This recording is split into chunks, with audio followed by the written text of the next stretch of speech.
We talked about common denominators. Both teams have the same color code. The university's traditional colors, gold and blue. West Virginia will be in white. Neyland, who celebrated his 53rd birthday on January 1st yesterday. An entire state hungry for national attention gets their chance to share the spotlight today with Neyland and his Mountaineers. And now we await the entrance of the #1 team in the nation coming in, the Irish of Notre Dame. Neyland, who broke Pappy Lewis's marks as the winningest coach in West Virginia history. The Notre Dame band now is circling toward the stands, and soon the Irish will make their appearance.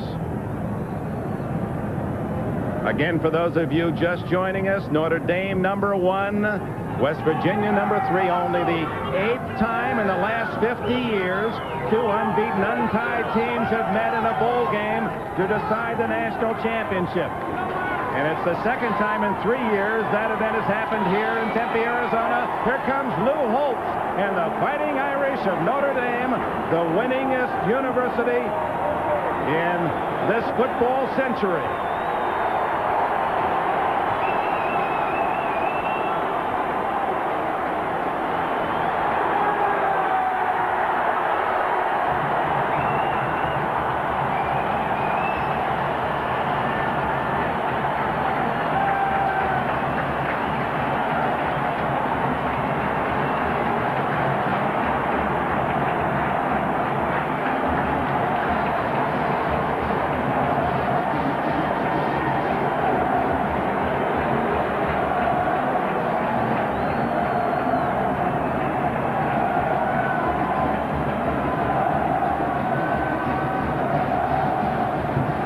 The 52-year-old Lou Holtz trying to add still another national title to the winningest football program in the country. Rockne, Leahy, Parsegian, Devine all won championships in their 3rd year. This is Lou Holtz's 3rd season in South Bend with the Irish of Notre Dame. Hello, everyone. Dick Enberg with Merlin Olsen. We're delighted to start this new year with this national championship game. And Merlin, in our time and in the time 20 years in the future, you go to any campus in the country and someone's going to say, we're #1. And what a way to start it for us. A wonderful way. And not only that, Dick, this is not only an exciting moment, an exciting game with its own reward at the end, but the opportunity to wear that championship ring for a lifetime. You were down in the locker rooms, Notre Dame and West Virginia, before the game. I had forgotten how quiet it is in a college locker room. And there are 118 players dressing in West Virginia's locker room, 108 in that Notre Dame locker room. You could have heard a pin drop. But a quiet intensity in both locker rooms. All right, we've talked about the coaches. We're going to talk much more about the two quarterbacks, two brilliant players, Tony Rice of Notre Dame and Major Harris of West Virginia. On whom does the greatest pressure fall? I think it's really on Major Harris today. The reason for that is that the strength of this Notre Dame team, in my opinion, is on the defensive side. And there's something else that Major carries. I think if he can get off to a fast start, he can bolster the whole confidence level of this West Virginia team. But he's going against the strength of Notre Dame. There's no question about that. And the one thing that Notre Dame's defense has done well in the big games they have played during the year, particularly against Miami, where they had 7 turnovers, and against USC, where they had 4 turnovers and a touchdown in each of those games defensively. They have forced bad plays from the offensive team. Well, down on the field, joining us for our telecast of this Sunkist Fiesta Bowl, the 18th anniversary, is one of our NBC colleagues, Reggie Rucker. Thank you, Dick. Football players need to feel confident with the playing surface under them. This field is grass. Now, it's a worn field, but I think it'll be okay for today's game. It's moderately fast, and if it rains, it's going to get worse. Now, Notre Dame played 9 of its 11 games on grass this year. However, the West Virginia Mountaineers played 9 of their 11 games on AstroTurf. Football players will tell you, and I can back that up, that when you come from AstroTurf to grass, you feel sluggish, you feel slower. They don't like it. So with this game being as close as it is, if there is any kind of advantage whatsoever, it could mean the difference. Thank you, Reggie. We'll be visiting with Reggie during the course of the game as he gives us a feel from the sidelines, as well as hoping to visit with some of the great names of football that are with us here today in Tempe. The temperature around the mid-50s. We had a light sprinkle actually earlier in the day. Cloud cover here in the greater Phoenix area. Perfect day for football. The white jerseyed Mountaineers will receive.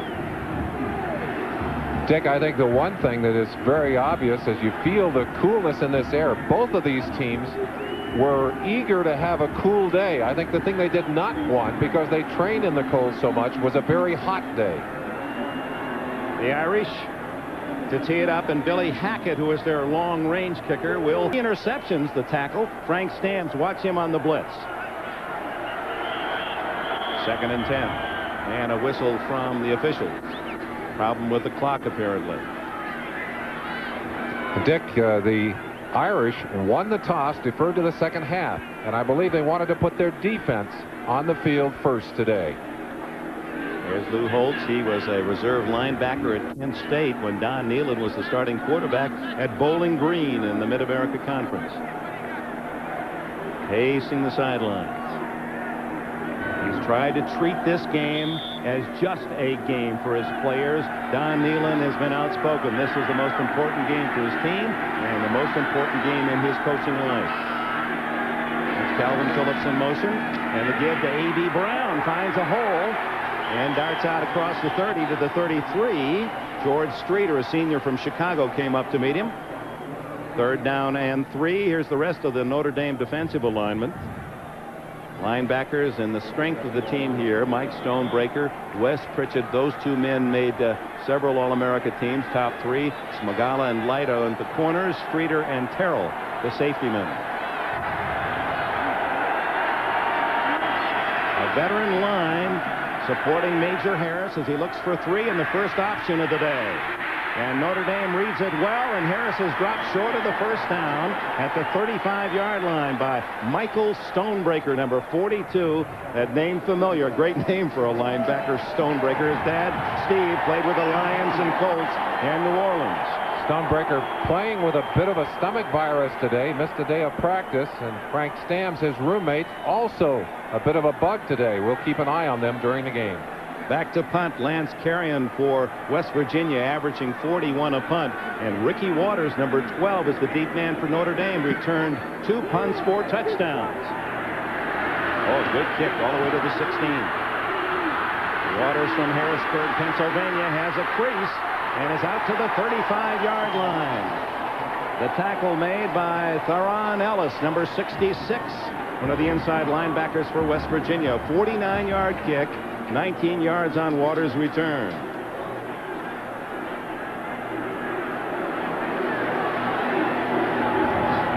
Look at the Irish offensively. Tony Rice at quarterback. He, like Major Harris, likes to run the ball.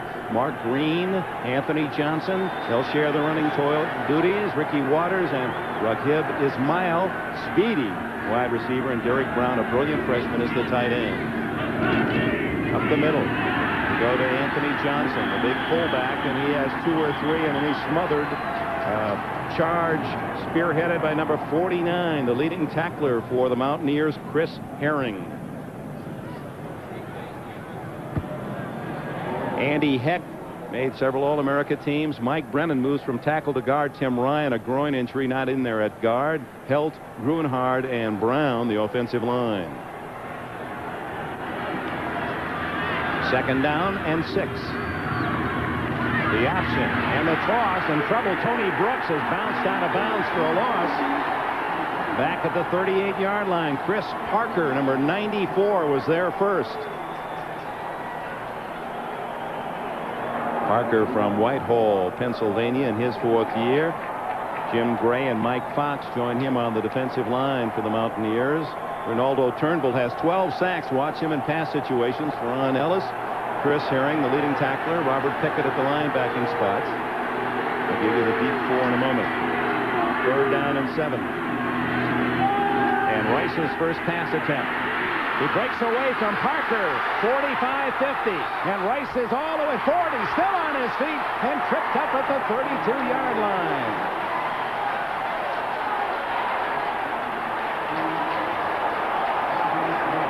Derek Brown threw a key block downfield, a 31-yard ad lib by Tony Rice. That's the danger of a quarterback that can run the football. And Rice basically has great running strength. They like to use him throwing the ball short or deep, but he is not afraid to pull it down and do what he does best, which is to make his way on foot upfield.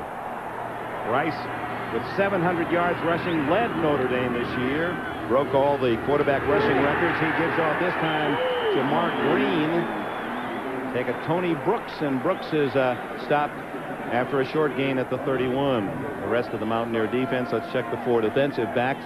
Willie Edwards, Alvoyd Mays led the team in interceptions during the year with 5. Lawrence Drumgoole for the injured Darrell Whitmore. Whitmore broken fibula in the Syracuse game. Maybe the best defensive back won't play. And Bull Orlando, a tough tackler, number 22, moves from strong to free safety. Second and long, and not much there for Anthony Johnson. Johnson from South Bend, Indiana, still on his feet, and he and Orlando talk about what's ahead here in 1989. I'm not so sure I'd want to go down and bump heads with Bo Orlando. He's only 5'10" and 173 pounds, Dick, but he can bench press 420 pounds, and he is the heart and soul. The reason they're angry is because the touchdown there. They touched the ball down, the whistle had blown. And what they're saying is, why are you running? He said, hey, why are you grabbing me? Obviously a misunderstanding. Big third down inside the Mountaineer 30. And it's Rice on the option. No yardage there. In fact, coming up with the ball was 49 Herring. But the whistle had blown it dead, and that brings up fourth down and a choice for Lou Holtz. Will he go to the field goal? Or we could see Billy Hackett, who has kicked the long field goals over Reggie Ho. It is Hackett that's in there, and they tee it up at the 35-yard line. A 45-yard kick, his longest this year, 44. For the field goal, number 11, Big Green. It is good. So Billy Hackett, who made 3 field goals during the regular season, gets Notre Dame on the board first. 10:25 remaining in the opening quarter.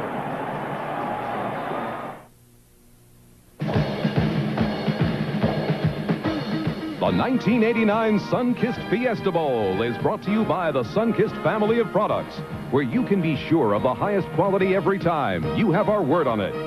By Mitsubishi, bringing you the new Eclipse Sports Coupe. See it at your Mitsubishi Motors dealer. By Budweiser and Bud Light, who'll also bring you Bud Bowl 1 coming January 22nd on NBC. And by UPS. We deliver to every address in the U.S. and to 41 countries worldwide.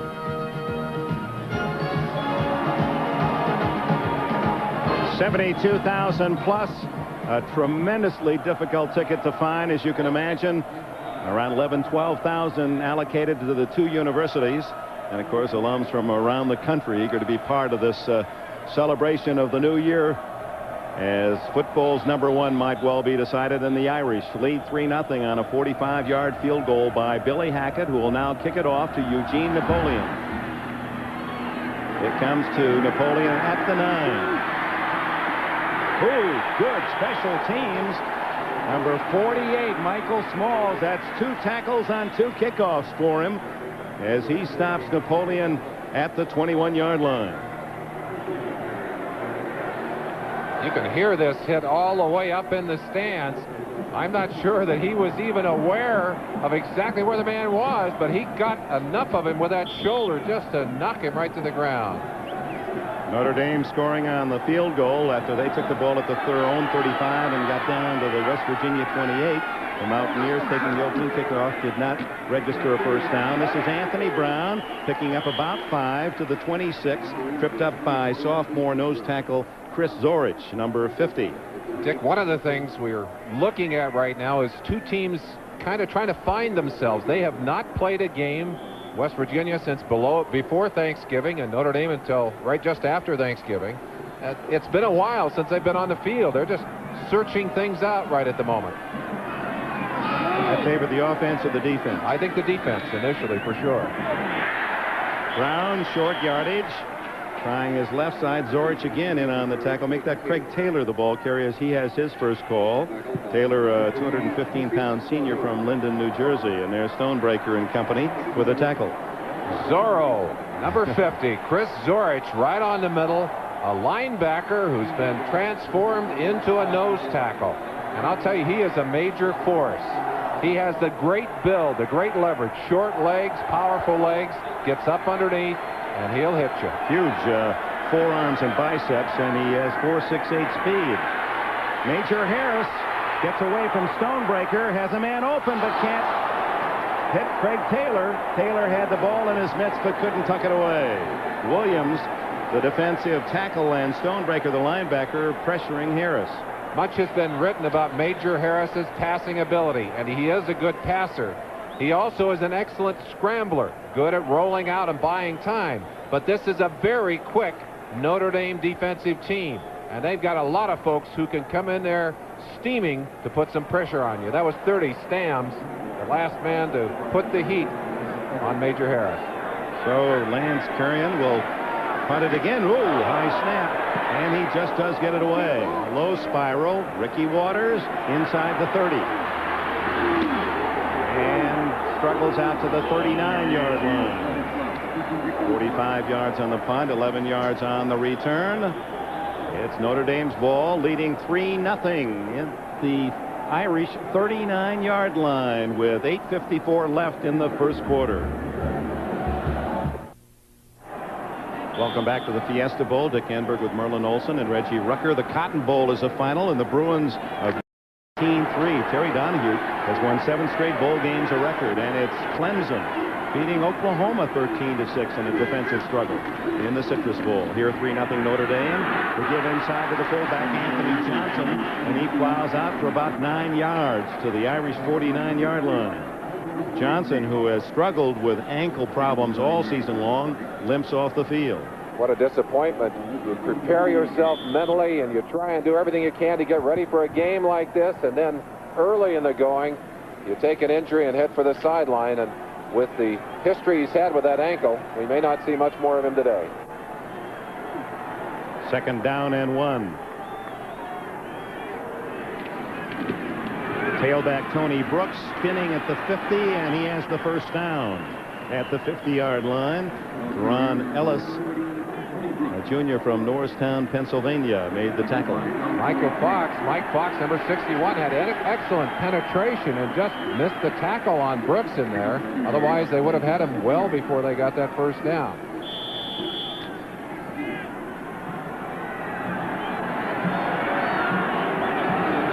First down for the Irish at the 50-yard line.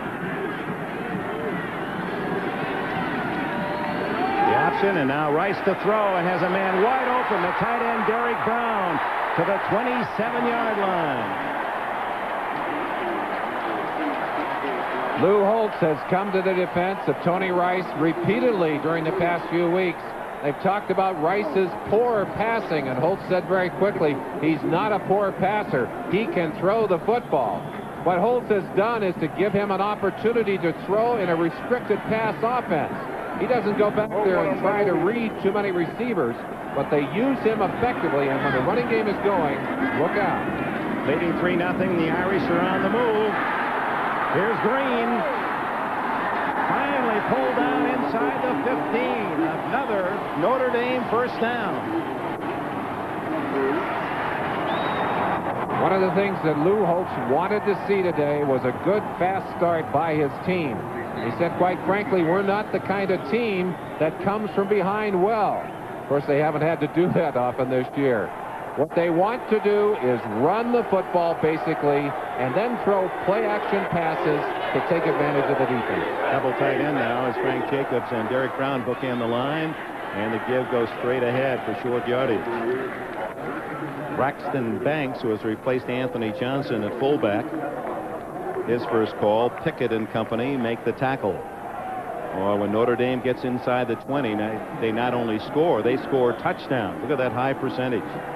They're also very conservative down here. They do not throw the ball very often inside the 20-yard line. 2nd down, 7 for the first down, 10+ for a touchdown.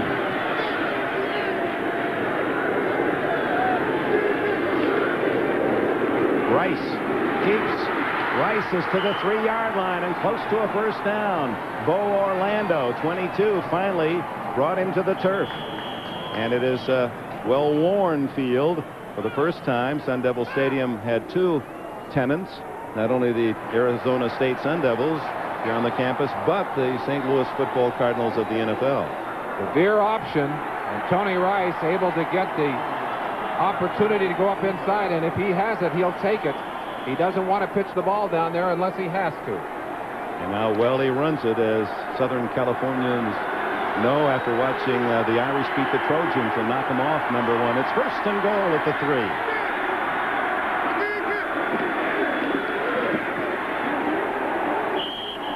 Former St. Louis Cardinals, the Phoenix Cardinals, obviously, have also been served here at Sun Devil Stadium during the course of the year. Let's go down to Reggie Ruckert. Jim Gray has been injured. They've taken him inside. He's the freshman middle guard. That's one of the reasons why Notre Dame is having so much success inside. They don't know if he'll be back. He's gone inside, and he could possibly return. Second and goal, Notre Dame.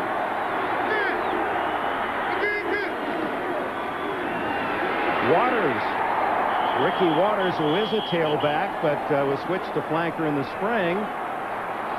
And he is stopped shy of the goal line. Third and goal. James Fuller, 84, has replaced Jim Gray at the nose guard, made the hit. One of the trademarks of this West Virginia defense is strength, and they have some powerful people up front on offense and defense. Oh, look at that. Just reached up and grabbed a man and jerked him down. Pat Marlette, I believe, the man to make that fine stop off the ground. It's Banks. No, Rice keeps. Is he in? No, it is marked shy of the goal line. Banks, actually, had he been given the ball, would have had a touchdown. Now they're going to take a second look. No signal yet.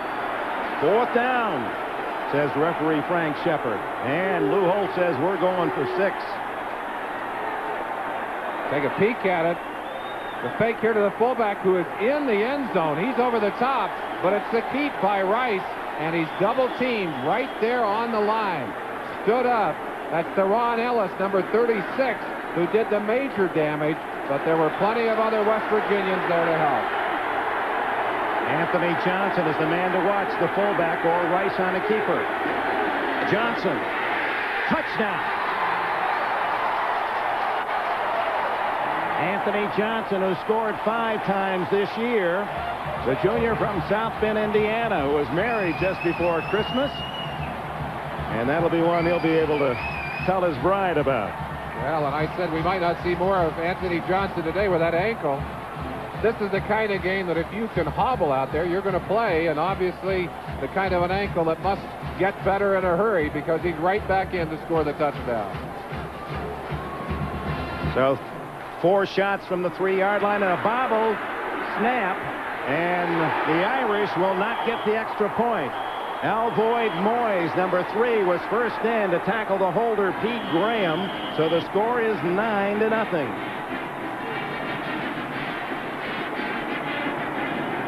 Lou Holtz, like the Irish, becoming a fan, but casual about that touchdown that gives his team a 9-0 advantage. Notre Dame missed 4 kicks during the season, but this is the first extra point missed by a bobble on the hold, and that was just poorly done. A good snap, nowhere to go at this point. And Alvin Mays just puts him down in a hurry. We were watching little Reggie Ho, the 135-pound kicker. He didn't know quite where to go. Well, I think I'd go to the sideline if I were him. So 9-0. Notre Dame, an impressive 61-yard march for a touchdown in 10 plays. And it's Napoleon again returning the kickoff and getting out across the 25 to the 26-yard line. In case you're wondering, West Virginia fell behind early to Maryland this year during the regular season, 14-0. And did they ever rally against the Terrapins, finally winning that game big? West Virginia rolling through its best season in 97 years. You see that third game, Maryland down 14-0 and then rallied to a 55-24 victory. Then Pittsburgh. The two losses, or the two wins, Virginia Tech, East Carolina, were their two lowest scoring games, and interestingly both on grass surface. And it was Boston College, Penn State, Cincinnati games all over 50 points. Rutgers a scare to Meadowlands, and then they finished with that dramatic night at home in Morgantown against Syracuse. Don Nealon trailing 9-0 early. 4:29 left in the opening quarter, and Major Harris to throw. Underneath, he goes to the tight end Keith Wynn out of the 32-yard line. Talking to Don Nealon, he said maybe our best offensive plan would be to go directly to the drop back pass and just allow Major Harris to get back there and throw the football unless he gets rushed, and then let him scramble, because good things just seem to happen. He is not a coach, or this is not a team that is afraid to come from behind. They really feel that they have the confidence to do it, and they also feel that they're a team of destiny. And it's all Notre Dame thus far in the first quarter, 9-0. A.B. Brown is shy of the first down as he hits the 35 and runs into All-America Frank Stamms, number 30, from Akron, Ohio. Well, right now, destiny needs a few first downs. There's Stamms, his parents and grandparents from Greece. Well, that's good power up front by Zorich, former linebacker, and Zorro keeping things stuffed on the line, and that is a very powerful offensive line. All those guys bench press more than 400 pounds up front. West Virginia looking for its first down, and they don't get it. Stuffed right at the line of scrimmage was fullback Craig Taylor. So that's 3 possessions for the Mountaineers. And 3 times, apparently, Notre Dame has stopped them. Now, it might be close enough for a measurement. From our angle, it looks as if it's about a half-yard short. Bolkar in there. Let's see what happens to Zorich working on Kevin Koken. 57. Boy, Bolkar shooting up from the outside just like a rocket. And he was the man that made the play. Tremendous hit by Bolkar. Past years, Notre Dame not known for its speed, but on both sides of the line of scrimmage, they can fly. And you saw Bolkar fill the hole. Carrion had a busy first quarter and gets away. Another beautiful spiral that'll clear Waters' head. He doesn't pick it up, and West Virginia downs it at the 7-yard line. What a kick by Carrion.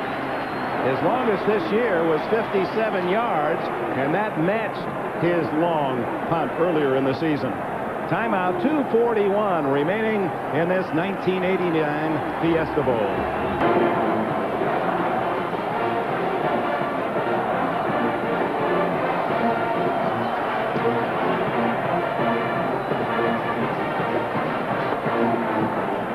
Welcome back to the Fiesta Bowl.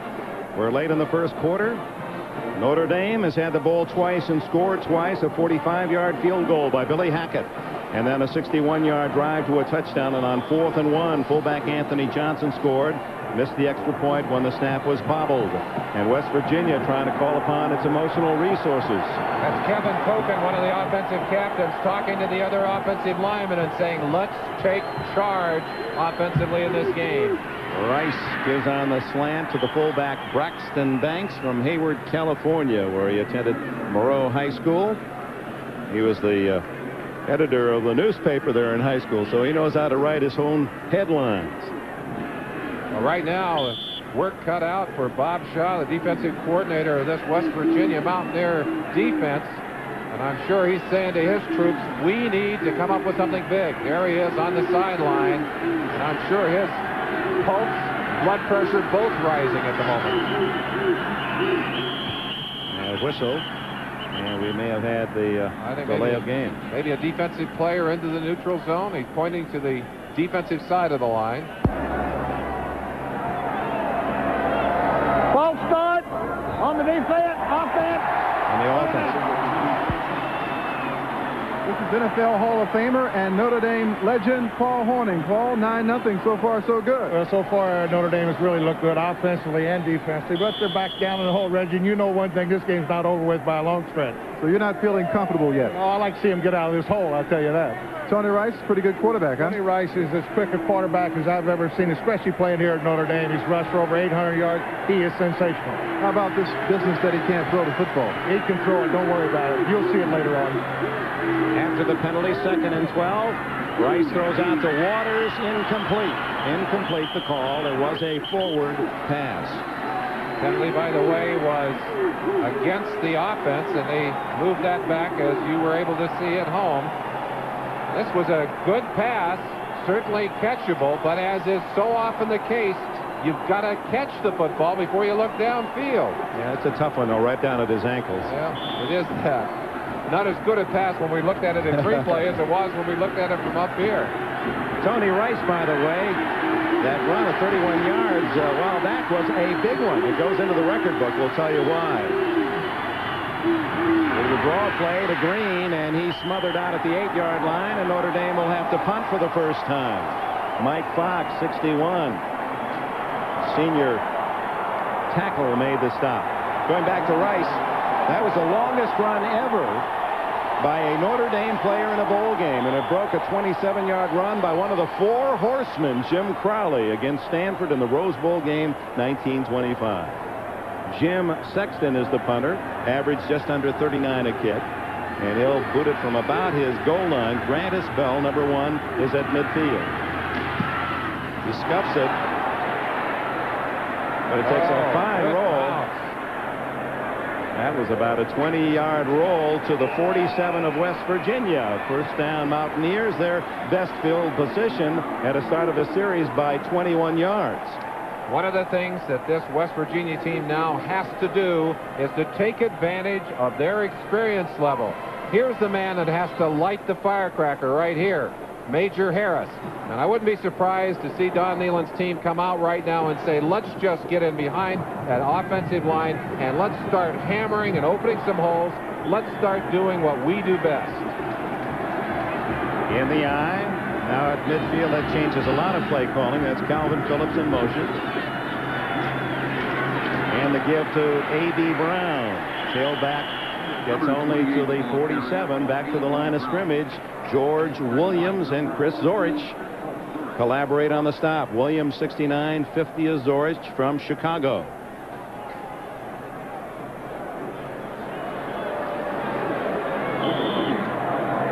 It's amazing how little of the game the coaches see other than the head man. That's Joe Moore, the offensive line coach, talking to his troops. Harris trying to wiggle free, gets out to the 50, a short gain of 3. That'll bring up 3rd down and 7. Flash Gordon, senior from Hillside, New Jersey. We talked 38 made the tackle. Excuse me, Dick. We talked about a match of speed and strength. Well, obviously speed and strength reflected in the 88 offense of West Virginia. 43 points a game. Second in the nation. We look at the total yards and rushing yardage, but that's not going to help you today. Shut out the first quarter. The defense of the Irish has been tough. That's the early story. Notre Dame, the nation's #1 team coming in, leads 9-0 after the first 15 minutes.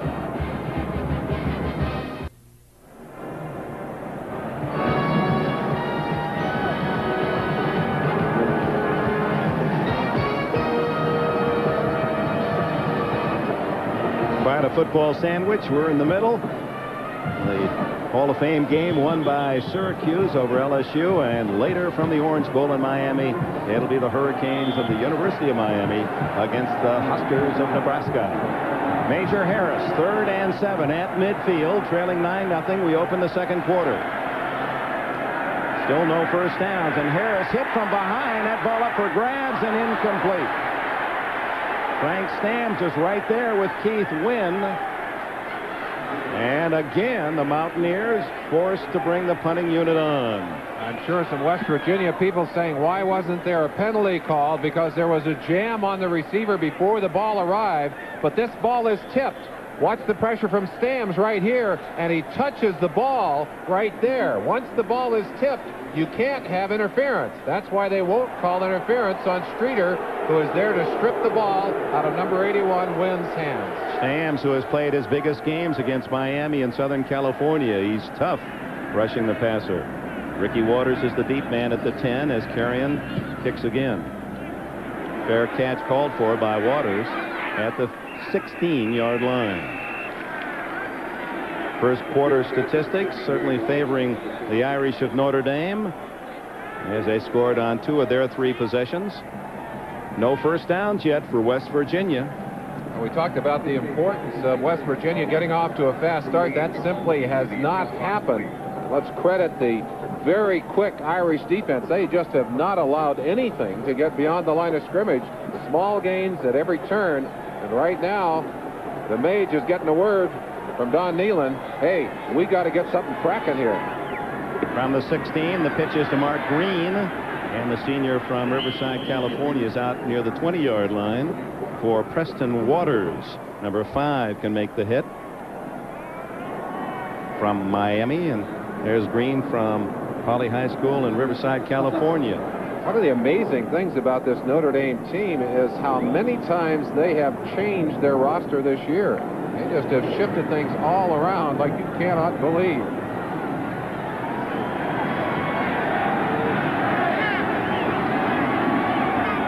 Second down and 6.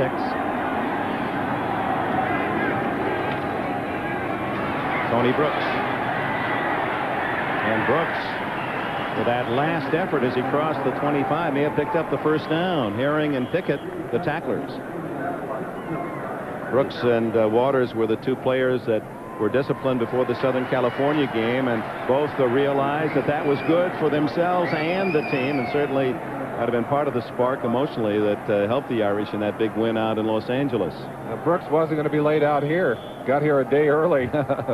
Waters said, you know how you used to wait? Usually you wake up and you slap that snooze button. No more. He said, I am up. I think I got the message pretty good. It is a first down, Notre Dame. This time to the fullback, Braxton Banks. Not easy to get him down. And quartet of Mountaineers finally wrestle him to the turf at the 27-yard line. Chris Parker and Ronaldo Turnbull get up last. Scott Summit's playing a great deal in there. That may mean that Jim Gray, who left the game with an injury early, who had been one of the pleasant surprises and a mainstay at that nose tackle position, may not be able to get back in this ball game, and that hurts that West Virginia position up front. Second and 8. Rice with a toss. Brooks to the 31-yard line. And again, attracting a crowd. Mike Fox, 61, and Waters, number 5. Key tacklers. There's Fox, who is from Akron. Gained 40 pounds since his freshman year. Talking to the West Virginia players, they said he's the guy, even in practice, he goes full speed. Even when you're supposed to be going half speed, he hurts about as many of his own guys as he did the opposing team. But he is an intense defensive player. 12:30 remaining in the first half. 9-0 Notre Dame. Third down call for Rice. And the toss and a fumble. And Notre Dame recovers. Braxton Banks able to fall on the ball. And of course, one of the hazards of that option is you're tossing the potato around, but Banks saves it for Notre Dame, and with it a first down. Chris Herring, number 49, leading tackler and really the leader of this defense, with a chance at a ball on the ground. And boy, that would have been a great opportunity for West Virginia, but it's alertly saved by one of the offensive players for Notre Dame. So Banks not only keeps the ball in the Irish possession, but they get the first down. On the 38, Brooks close to the 45, and a good gain on first down. Orlando and Mays, a couple of secondary men, make the stop. There's Orlando, 22. 173 pounds and bench presses 420. That's a little scary, isn't it? Good-looking football player, tough. He really is the heart of that defense, and I'm sure he's frustrated right now, as are all of these West Virginia defensive players. Banks was in for Johnson, limped off the field. He's had knee problems, and so the Irish now have a freshman moving from tailback to fullback, Rodney Culver. He's a 212-pounder from Detroit. He played more than any other freshman running back with Notre Dame this year, and he has been good since he was very young. As a freshman in high school in Detroit, he rushed for over 1,300 yards. Where's number 5, Rodney Culver? I do not know what this delay is about. Perhaps the clock malfunctioning. Perhaps an opportunity to talk a little bit about this Notre Dame team. And interesting to talk to Lou Holtz. He said, you know, we've had a good year, but he said we're kind of ahead of schedule. We're supposed to be this good next year. And really there is the sense that this will be a better team next year. They graduate very few upperclassmen. There's the problem. There's the problem. The 25-second clock not working. But there is the sense that the strength of this team is in the young recruiting classes brought in by Lou Holtz, and with an intense perspective on speed. In fact, 28 of the players on this team run 4.6 in the 40 or less, and that was his #1 priority. He said he believed Bear Bryant, who said, luck follows speed. He said, I want some luck to follow me here. He said it's like that sign, speed kills. He said, you know, that can apply to football, too, when you have all the speed. On second down, Mark Green. Big hole, and it appears to me as they pick up the first down, Notre Dame near the 50-yard line, Merlin Olsen, that in the battle of the two lines, both sides of the ball, the Irish are beating the Mountaineers. Certainly appear that way. Let's look at what's happening with Chris Herring trying to read this play and get inside. Gets a nice piece of the tackler there, or the ball carrier, but Brooks just too strong, able to pick up the first down anyway. Dean Brown, 71, the right tackle, really wedged open a good opening. First down, the Irish, they lead 9-0, and they're piling up the yards on the ground. That's the way Lou Holtz likes it. A toss to Waters, the speedy wide receiver at tailback, and they get him in the backfield for a loss of a yard. Robert Pickett, number 45, the first man in on the tackle. It appears Jim Gray, the freshman star nose tackle, will not be back. He has taken his pads off. When a football player takes his pads off, that's an indication that he won't play again. Jim Gray injured in the opening minutes of the game, and a loss at that critical nose guard or nose tackle position. Rice, 2nd and 11. Mountaineers looking for a pass. Rice has the option. He throws long on the run. Ismail, incomplete. Now, I know many of you around the country, as Mays was covering and the Irish wanted interference, have heard it Raghib Ismail, but he prefers Raghib Ismail. Well, and he is a rocket with speed of 4.28. Oh, you wonder if Rice can unload that football. And that's Al Boyd. Mays, what happens when you shoot a rocket into a void? Those are a couple of interesting nicknames. There's the Boyd, Al Boyd, and of course the rocket, Raghib. Well, he avoided with that left hand, but apparently ruled not a catchable pass anyway. No question that he made a hit. But boy, what an arm for Rice running against his body. Down the middle, complete to the tight end, and it's Derek Brown all the way to the 4-yard line.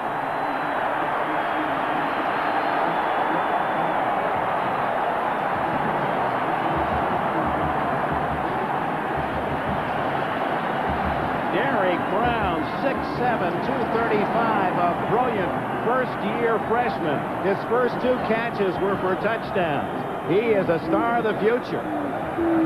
Well, he's a star of the moment here as he catches an only a great play right there by Bo Orlando. Saves the play, saves the touchdown. Rice dumped by Bob Pickett, but nice pass, nice run. Well, threatening to make it more than 9-0. They've got a touchdown. Rodney Culver. miss again.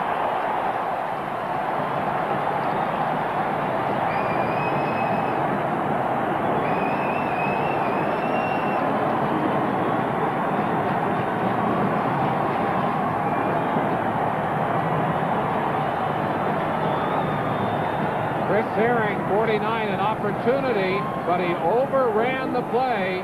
And Culver, hungry for that end zone, packs it in with ease.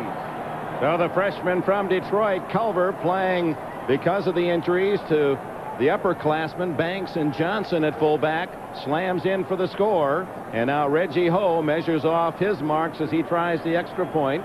Tim Grunard to snap, and Pete Graham, who bobbled the snap last time, is the holder. They try the extra point off angle, and Ho knocks it through. The Notre Dame Fighting Irish very impressively lead 16-0. And you notice there's no end zone celebration here. Hope says he wants his players to look like they've been there before. Welcome back to Tempe, Arizona. The Notre Dame Fighting Irish have 16 points. The Mountaineers of West Virginia have 0 first downs. They've got to get something going here. I wouldn't be surprised to just see him say to Major Harris, Major, get back there. Let's see you throw the football. The nice thing about college ball is with the 2-point conversion, 2 touchdowns, 2 two-pointers, you're right back even in the ball game. Well, one of the guys we haven't seen so far for West Virginia, number 88, Reggie Rembert. He's that big, tall receiver who can really gallop.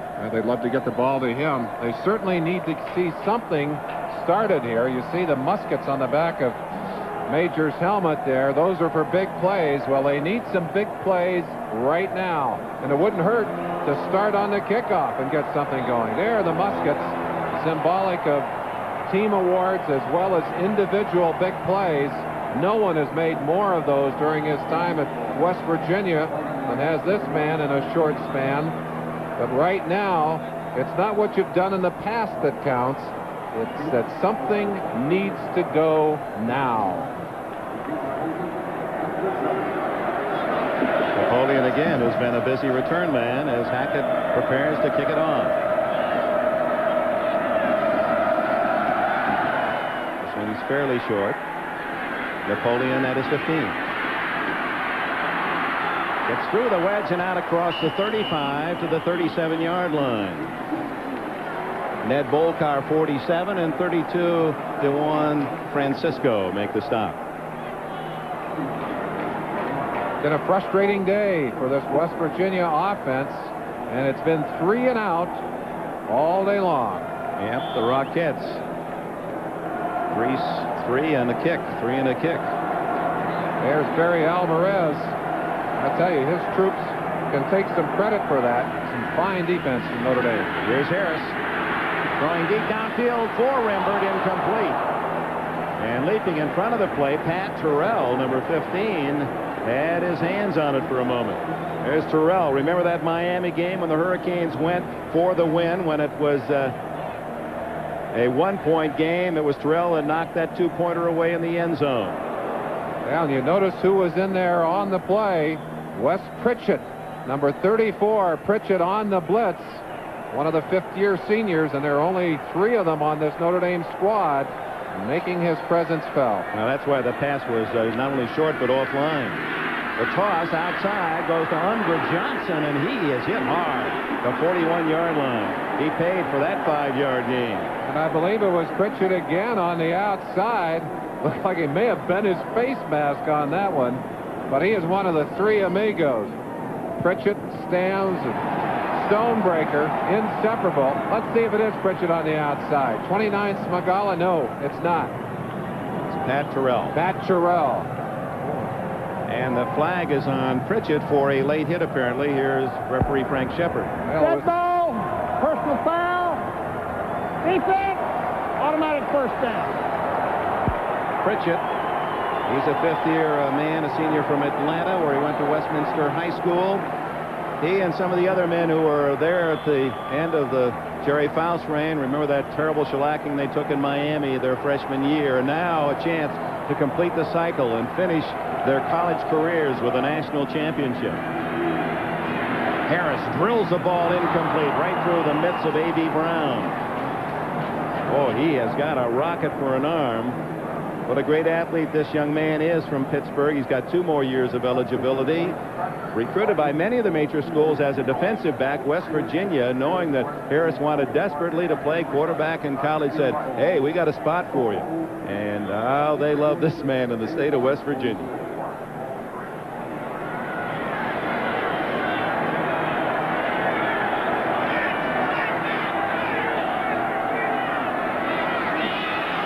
Give on the draw goes to Anthony Brown. Didn't get too much, 41-yard line. Back to Major Harris. Merlin, he said that his idol growing up in Pittsburgh was not a Steeler. It was a Cleveland Brown quarterback, Brian Sipe. He said he liked the way that Sipe would bring the Browns back. Well, he's in the role today, down 16-0. Well, I think that's logical. Sam Clancy had grown up in the same hill district in Pittsburgh that he grew up in and had gone to the Cleveland Browns, kind of drew his attention over there, and Sipe was somebody he watched a lot. 3rd and long. Harris scrambling, throwing, and Craig Taylor has a first down at the 31-yard line. So they got the penalty on that was their initial first down, and now on the pass 3rd down, the second Mountaineer first down. And you got a shot, a little volley from the Mountaineer who said maybe this will help. We'll give him a little bang down here. With all the ammunition he has, with those games where they scored over 50, maybe figures he won't use it all today. Ball just outside the 30-yard line. Trailing 16-0. 8 minutes left, second quarter. Brown, a big hole, and a solid open field tackle by Stan Smagala on that left corner, or Brown might have been gone. This is an offensive line that's played together since they were playing as the Hamburger Squad early on as freshmen. Fine blocking inside. Good job by Craig Taylor to the fullback, coming up with a real shot. He may be the most underrated player on this West Virginia team. 2nd and 3. Good second effort by Taylor. It was stopped at the line of scrimmage, and there goes some flags. After the play, George Williams 69 and Keith Wynn 81. There's some popping going on down at the line of scrimmage, and what we may have seen was a retaliation. You don't want to be the guy to head back. Personal foul, defense. Automatic first down. Yes, it was. Wynn was hammering right there, and he was the guy that got the first shot in, and George Williams took a shot later and takes the 15-yard penalty. You notice the difference in the uniforms. The West Virginia players have their names on the back, and they have the Fiesta Bowl emblem on the shoulders. Notre Dame has none of that. No names, no Fiesta Bowl. That was Lou Holtz, one of his techniques. It's just another game. He didn't want them to think of this game being so important. And I think it's paid off, because I think his troops have adjusted emotionally better in this first quarter by far, and certainly it shows on the scoreboard. But here's the Mountaineers' best chance from the 11-yard line. Trailing 16-0.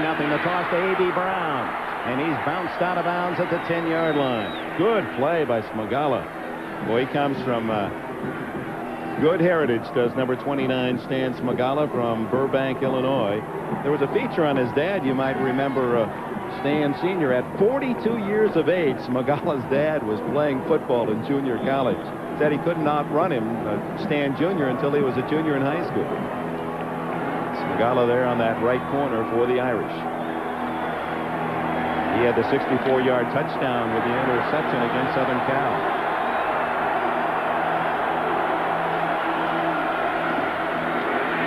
Surprisingly, the Mountaineers stay on the ground, and Brown gets maybe 3. Brian Flannery backing up Chris Zorich at the nose tackle. Makes the stop.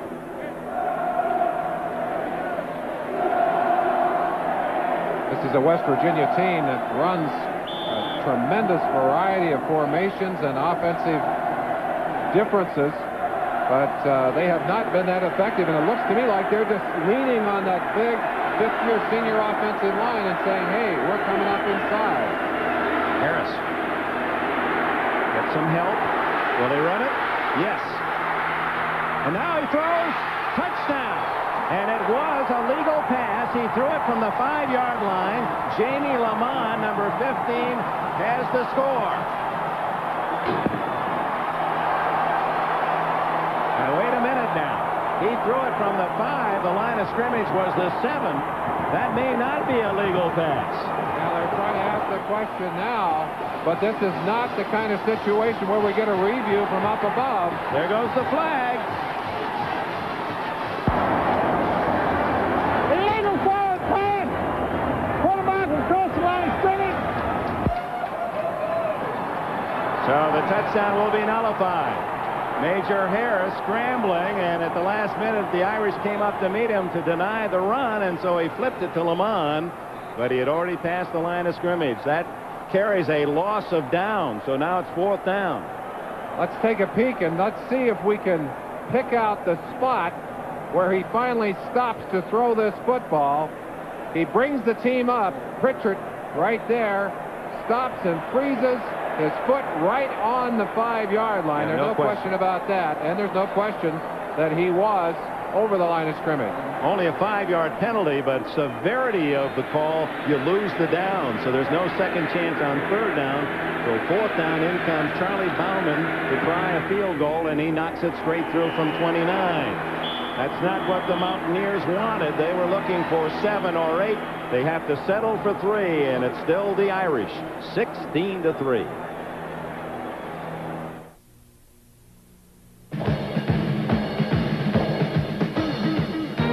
The 1989 Sun-Kissed Fiesta Bowl is brought to you by UPS. We deliver to every address in the U.S. and to 41 countries worldwide. By Nabisco Brands. At Nabisco, we make products that make friends. By Gillette and the Gillette Atra Plus shaving system. Gillette, the best a man can get. And by the Sun-Kissed family of products, where you can be sure of the highest quality every time. You have our word on it. Major Harris and the West Virginia Mountaineers have not been able to make the proper connections. 7-yard line. He threw from the 5. The penalty. They had to settle for the field goal at 16-3. And now they must kick off to the freshman Ismail, who returned 2 for touchdowns during the year and was awarded by the NCAA the kickoff return title this past season. There he is from Wilkes-Barre, Pennsylvania. He runs a 4.28. That great moment of anticipation, almost like fighters coming into the ring before a big one. Charlie Bauman kicks it off for West Virginia. Kicks to the side, but Ismail is there at the 14. Stays on his feet.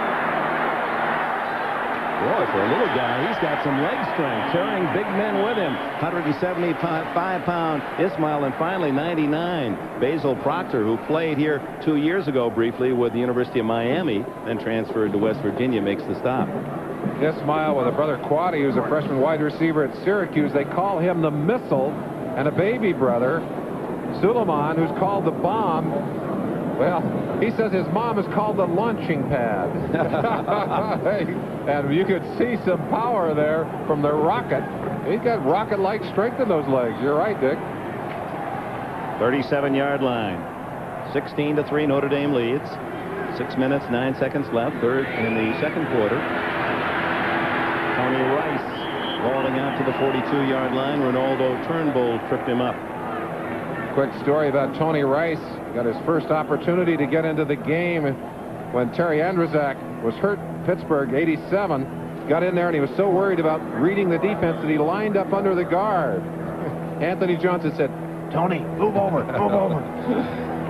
He's really a popular player, as is Harris. They're not only the vote of the MVPs of their respective teams by their teammates, they're probably the most popular players on each of the squads.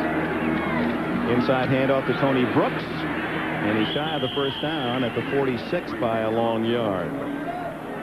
Herring again in on the tackle. One of the men leading that play around the end, Andy Heck, who moved unselfishly this year from tight end to offensive tackle. Instead, he went from being a slow tight end to a fast tackle. Can you imagine being asked to gain 30 pounds? Now, wouldn't that be fun? All the things you can eat. Now it would, yes. Now it would. He ate 5 times a day, he said, to put on that extra 30 pounds. 3rd and 2 from the 45. And the give to Culver, the freshman, to score the touchdown. He fumbled the ball, and who's got it? Second time today, the ball is on the ground, and it looks like Notre Dame has recovered again. Tim Ryan, the guard. And they fumbled forward for another first down. Both times the ball going forward for first down yardage, and both times someone in the same uniform color getting the ball.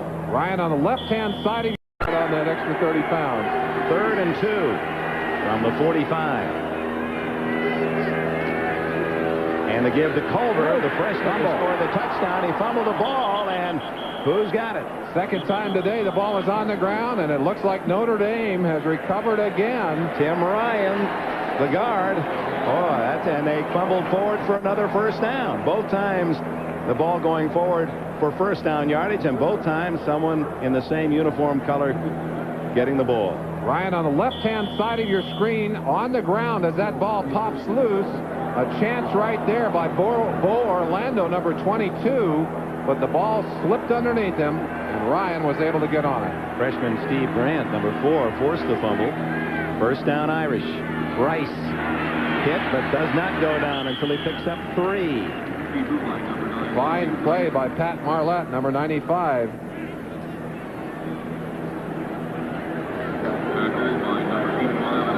Average size of these two offensive lines compared with the Cincinnati Bengals. We'll see them against Buffalo on NBC next Sunday. It shows you how big these young lads are. Well, they are not small. And I mentioned the strength of this West Virginia team, but the Irish themselves have a very, very good strength program and some strong players on their side of the line as well. Fast-moving first half, 3:45 remaining, and now Rice down the middle has a wide open number 22 Anthony Johnson fumbles, but was he down? He was down. They point to the spot. Anthony Johnson having a big day so far here today. That's got to be exciting for a young man who grew up in South Bend and worked as a messenger for the ushers in the stadium. Had a chance to watch the Irish play through his life and dream of one day putting on that golden helmet. Well, here he is, a chance to help his team to a national title, and so far, so good. His brother Mike was a walk-on linebacker at Notre Dame, preceding him. The Irish on the move with a 16-3 lead. Rice again. He consistently breaks out of the initial hit, and finally it's Steve Grant, a freshman from Miami, who secures him. Dick, one of the things that Lou Holtz really believes in is making it tough on his quarterbacks in practice. He really growls at them. He's up in their face. And his philosophy is very simple. He said, I want to make it so tough in practice that when they get in the game, it's a piece of cake. Second down and 9.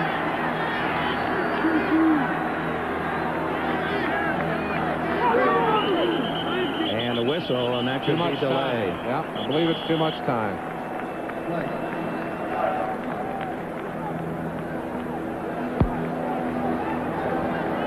Dead ball. Ball start. Well, Offense. Still second down.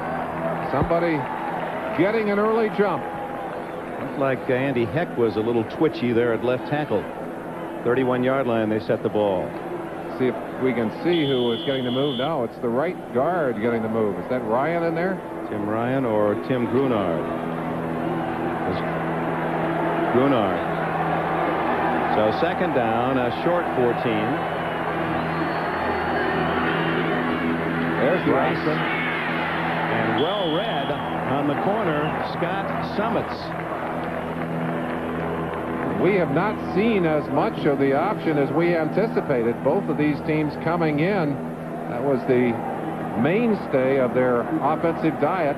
We have not seen very much of it. We did see it there, and a good play by West Virginia's defense to shut it down for a short gain.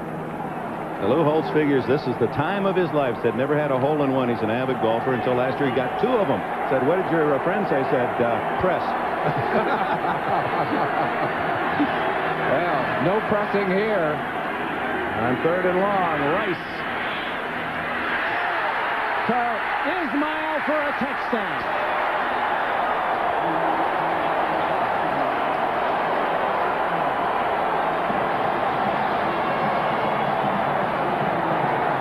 Boy, that ball threaded through several West Virginia hands to the Rocket, and he shot into the end zone with a 29-yard score. And the Irish are really celebrating the new year. Tony Rice, who had seen so many articles written and had so often been asked about his passing ability, has answered the critics today. Reggie Ho tries the point after. And the Irish lead 23-3, going 63 yards in 8 plays. Tony Rice with a clothesline throw to the Rocket Ismail for the score.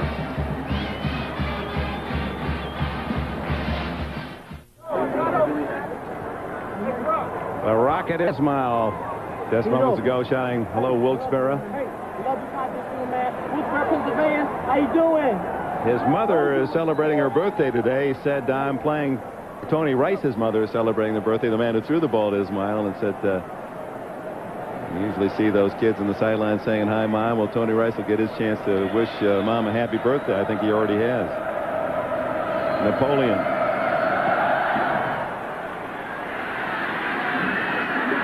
After 13. And he returns just to the 30, and a flag is down. Tackle made by Grimm of Notre Dame. We may have had a block below the waist.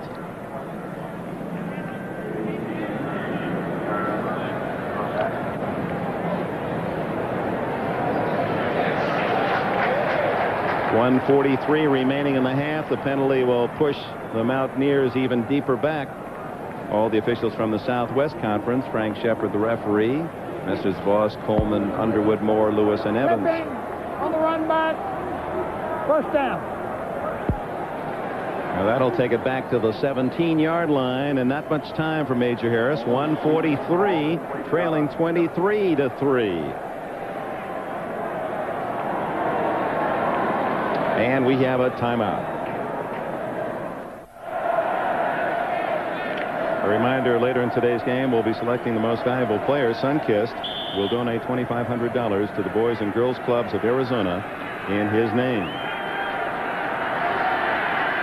Now you expect the Mountaineers to put the ball in the air now, and the Irish loosen their deep defense. Instead, it's a draw to Taylor, the fullback, and he just gets a few.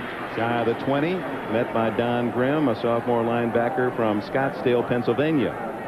One of the things that Barry Alvarez's defense has done is basically to play through most of this first half with just 4 defensive backs. That means a lot of man-to-man coverage, and it's been very effective. Harris gets away from Stams, then throws to the 30 and a first down to wide receiver Grantis Bell. His first catch. He's from Fort Lauderdale. No huddle. 1:15 to go. They'll stop the clock to move the chains. 11 yards on that pass. Major Harris getting an audible call out to his wide receivers. The big man we talked about, Reggie Rembert, right here, matched up with Todd Light. Speed on speed. Good protection. Now breaks down. Now the throw, and incomplete. It is intercepted, or the ball hit the ground. Wes Pritchett says he caught the ball, but the official says, the ball hit the ground first. Arnold Ali, a freshman from Carson, California, was right on the receiver, and then Pritchett, along with Stonebreaker and Stams, the three amigos, they got a great sense of humor. He'll talk about that one. That pass should have been caught right into the hands of Taylor. And Dick, let's watch as it touches the ground right there. Good call by the officials. It's quite possible that Major Harris may have a problem with his left shoulder. I noticed as he ran onto the field, he wasn't pumping that arm at all, kind of holding it tight to his shoulder. We'll keep an eye on him. There's a throw to the sidelines and an immediate hit on Grantis Bell by Stan Smagala. Final minute of the first half, 23-3 Notre Dame. Mountaineers frantically trying to get something before the gun that ends this half. Third down. Not calling a timeout for some reason. Up the middle to the 40 goes fullback Taylor. Pritchett makes the stops. It's very close to a first down, and now the signal given. First down, West Virginia. They have 3 timeouts left, but for some reason, well, that'll stop the clock as they move the chains. But then it started as soon as they're in place. 32 seconds. You'd think that they would be getting them called at this point. Now the clock starts. Harris going deep for Bell. Incomplete. He was out of bounds anyway, and good coverage by Terrell and Smagala. Smagala with 4.35 speed in the 40, and Terrell with 4.34 speed. Kind of difficult to outrun those folks. And I think that's the frustration that Don Nehlen is facing right now. I don't believe that West Virginia has faced this kind of speed anywhere in their schedule, and they're having real difficulty coping with it. Barry Alvarez very proud of his defense, and the slowest man on this defensive team, George Williams, a tackle at 282 pounds, runs a 5 flat 40. Dick, these guys can fly. And the NFL teams can't boast of that kind of defensive speed. Harris with a flip to his tight end Keith Wynn, and Wynn is dragged down at the 50-yard line, goes out of bounds, stops the clock 13 seconds.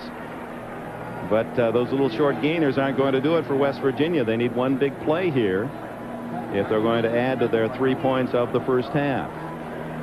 Not good numbers for Major Harris. Has had a very effective year of passing, and his forte is the long ball. They've been able to get the big gainers, but they have not found those openings against this Notre Dame defense today. See that defense looking for the long ball now as they drift back. 3-man rush, and now Stamms on a delayed blitz. Harris on the run, throwing for Rembert. They finally found Rembert at the 14-yard line, and with 4 seconds left, West Virginia at least in position to try a field goal. They'll call timeout. Well, every third time that Rembert has touched the ball, there's been a touchdown. He's had 7 out of 21.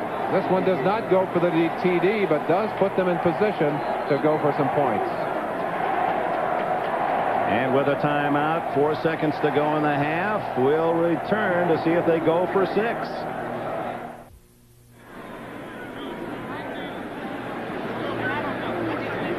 Chance to watch the delayed blitz by Stamms, and there's Rembert drifting across the field. Scramble by Major Harris, and finally unloads the football. Pat Terrell, 15, there to dump him out of bounds. And it would appear that the decision by Don Nehlen is to go for the 6 points, to go for the touchdown. No, here it comes. Now they've changed their mind. That's a pretty tough one from the 14, 1 shot of the touchdown, so they're going to go for the 3 and head into the locker room with another score at least. Well, they want some points on the board, and this is a veteran team. They've been around a long time. They've got a lot of experience. They believe in themselves. 31-yard attempt by Bauman is right in the middle, and that's the end of the first half. A half in which Notre Dame showed its firepower, and the Irish flexed its muscles defensively, stopping the nation's #2 scoring team, West Virginia, second only to Oklahoma State, and allowing them just a pair of field goals. 23-3, now 23-6 at the intermission. Let's go to Reggie Rucker. You started to move the ball, Coach. Was your team tight to begin the game? Well, I don't know, Reg. We got the poor field position, and Major got hurt on the first play of the game, and he's not operating quite like he normally does, so it's a little bit of a problem. But we're going to have to move it a lot better. Are there some things you could see that you can do against Notre Dame in the second half? Well, we hope so. They're playing real well. We're not playing very good. We're not playing aggressive enough, so we're going to have to get more aggressive. What can you say to them in the locker room? Well, we better start playing like we know how. Thank you.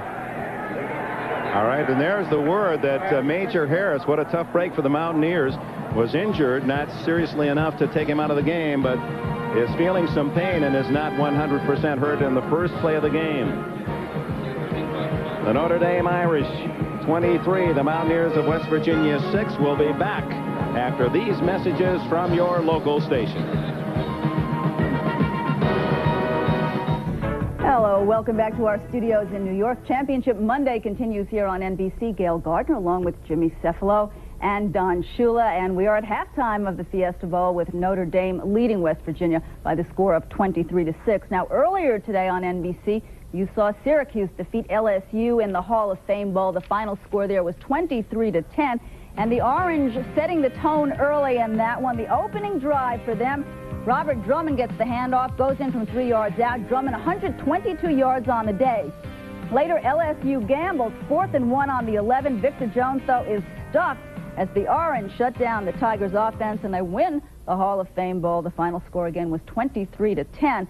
Meanwhile, at the Cotton Bowl in Dallas, UCLA, Terry Donahue win their 7th straight bowl game, and that is an NCAA record, beating Arkansas 17-3. This is their top quarterback, Troy Aikman, and he hit sophomore tight end Corwin Anthony from 2 yards out. UCLA over Arkansas 17-3 in the Cotton Bowl, holding the Razorbacks to just 44 yards of total offense. In Orlando, the lowest scoring Citrus Bowl in 31 years as Clemson defeats Oklahoma 13-6.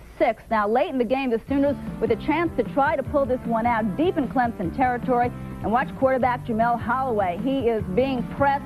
He's scrambling, looking to the end zone. And he does manage to get it away, but his pass to Damon Stell is knocked away. 13-6 the final as the Tigers win the Citrus Bowl. The Sooners now on probation for the next 2 years, so this is their last bowl game for 2 years. And another game going on right now, the Rose Bowl in Pasadena, the Michigan Wolverines, the USC Trojans. USC now leading that game by the score of 14-3. Michigan with a 49-yard field goal from Mike Gillette, and USC with 2 Rodney Peete touchdowns. And, of course, coming up later tonight on NBC, the 55th Annual Orange Bowl. Miami Hurricanes hoping circumstances will give them a shot at being number 1. For more on the Miami-Nebraska showdown, here.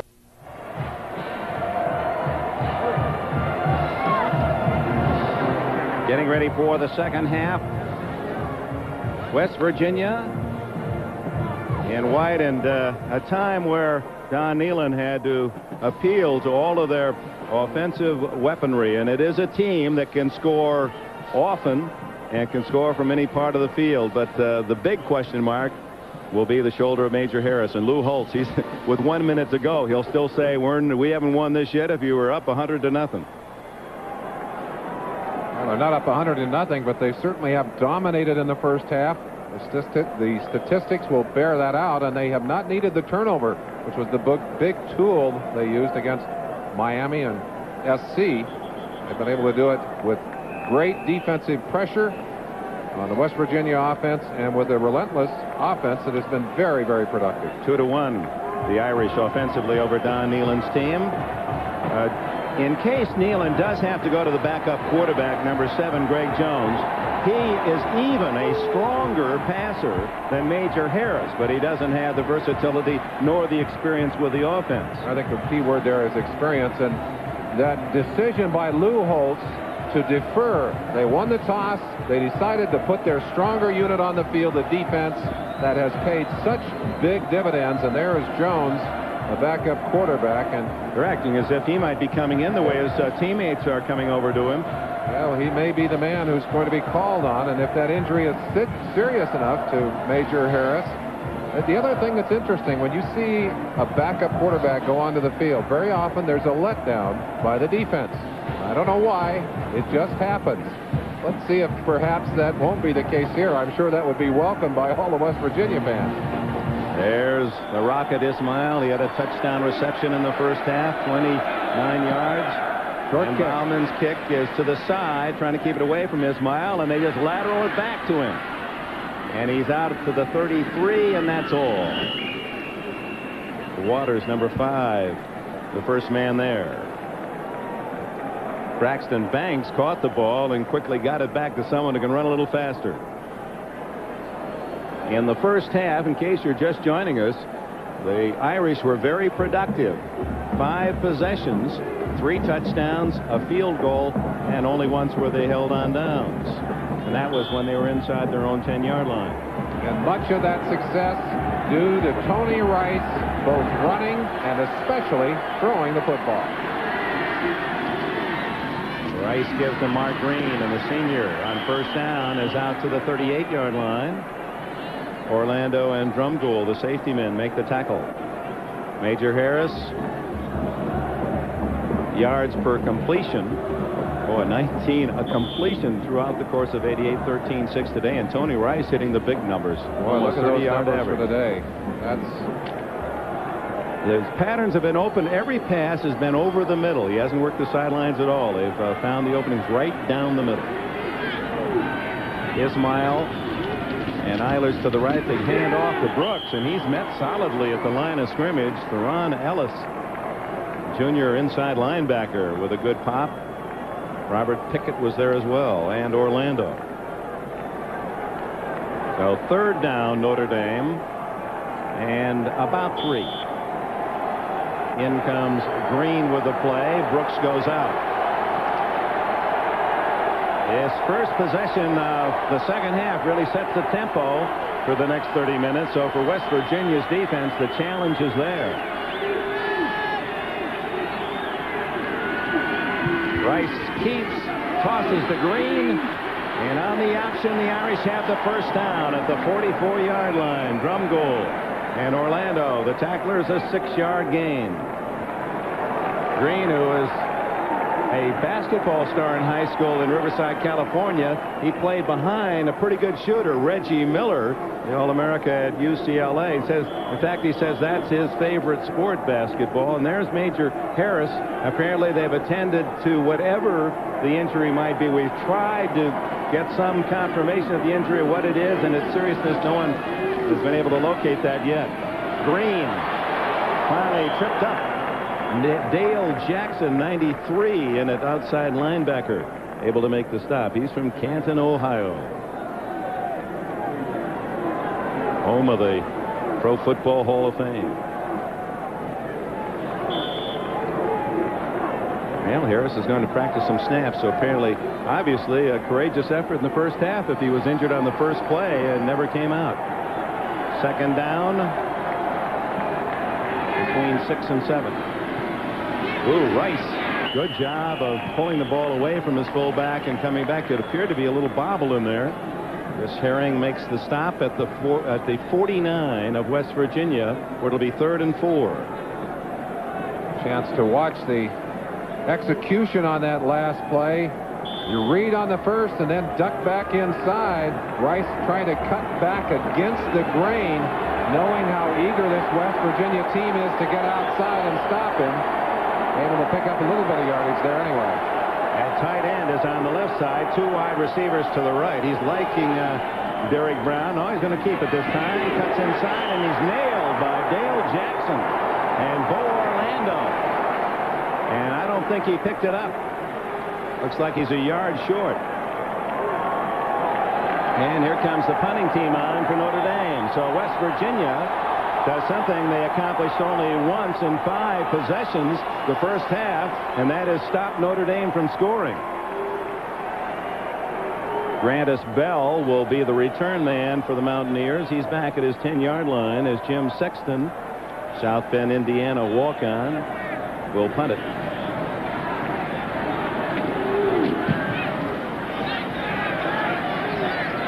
Bell does not fair catch. And has a 11-12-yard return out across the 20-yard line.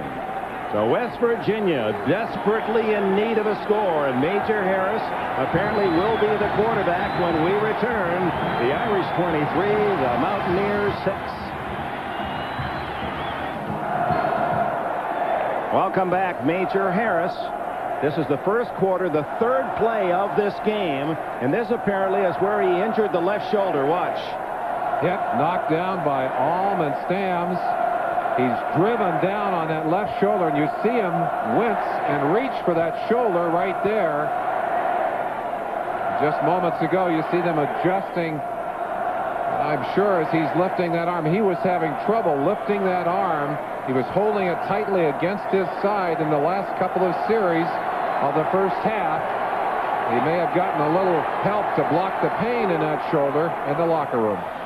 And he comes out on the option, something we didn't see much of in that first half. And trio of Irish tacklers. Volcar was there first. West Virginia will trust the play calling to Dwight Wallace, who really selects the passing plays, and Mike Jacobs, who will basically select the running plays. But this is tough with an injured quarterback who's been your main man. You've got to take him carefully. You don't want to get him hurt, but at the same time, you've got to get points on the board. He throws complete. And a first down at the 40-yard line to tight end Keith Wynn. 14 yards on the play. And you still see that arm staying down. He's not able to get that arm up very high. Pressure. Frank Stamps. Good play right there, right past Rick Phillips, number 68. Ooh, and he threw him right on, well, actually the other shoulder, the right shoulder. And I don't know that Notre Dame knows about this injury. They obviously are still playing football, which is their challenge. 10:22 left, third quarter. Notre Dame has led throughout.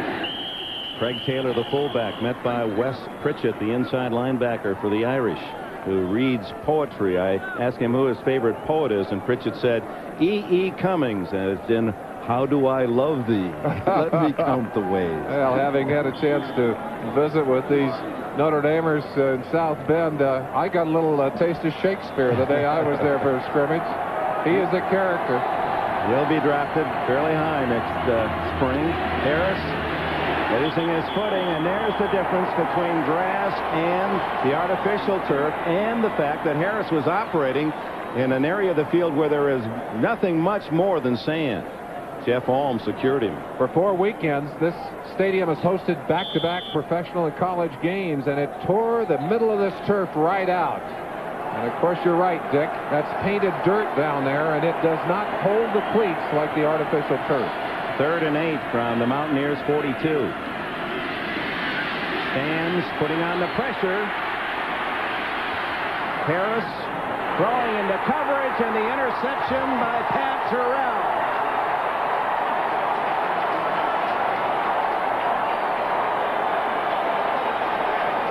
Pritchett, Gordon, and Stams were all after Harris, making his life miserable on that pattern. And on the run, he finally had to dish it down the sidelines. And Terrell, who had 2 interceptions in the regular season, 1 for a touchdown against Miami, 60-yarder against the Hurricanes, picks this one off. Terrell moved to defense from a receiving position to take advantage of his speed. He is a receiver on that play. It's the Irish with the ball. Timeout at their own 35.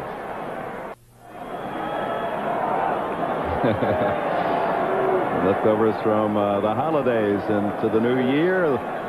Part of the fans here cheering for Notre Dame. 35-yard line, the Irish after the interception by Pat Terrell, the first turnover of this Fiesta Bowl. The Irish with a 23-6 lead, and Tony Rice at the controls. Wishbone, Rice keeps. Again, broke the initial hit from Mike Fox. Spun away, and Lawrence Drumgoole and Dale Jackson had to get him. Down at Pasadena. 2 teams that Notre Dame beat during the regular season. It's USC leading Michigan at the half, 14-3. Coach Schembechler looking for a rare win in Pasadena. 4-11 his all-time record, but it's been leaner lately. 8.5 to go. Third quarter. And Rice looking for Green. He's open, and he's got it at the 27-yard line. Bo Orlando caught up, but a perfect throw by Rice.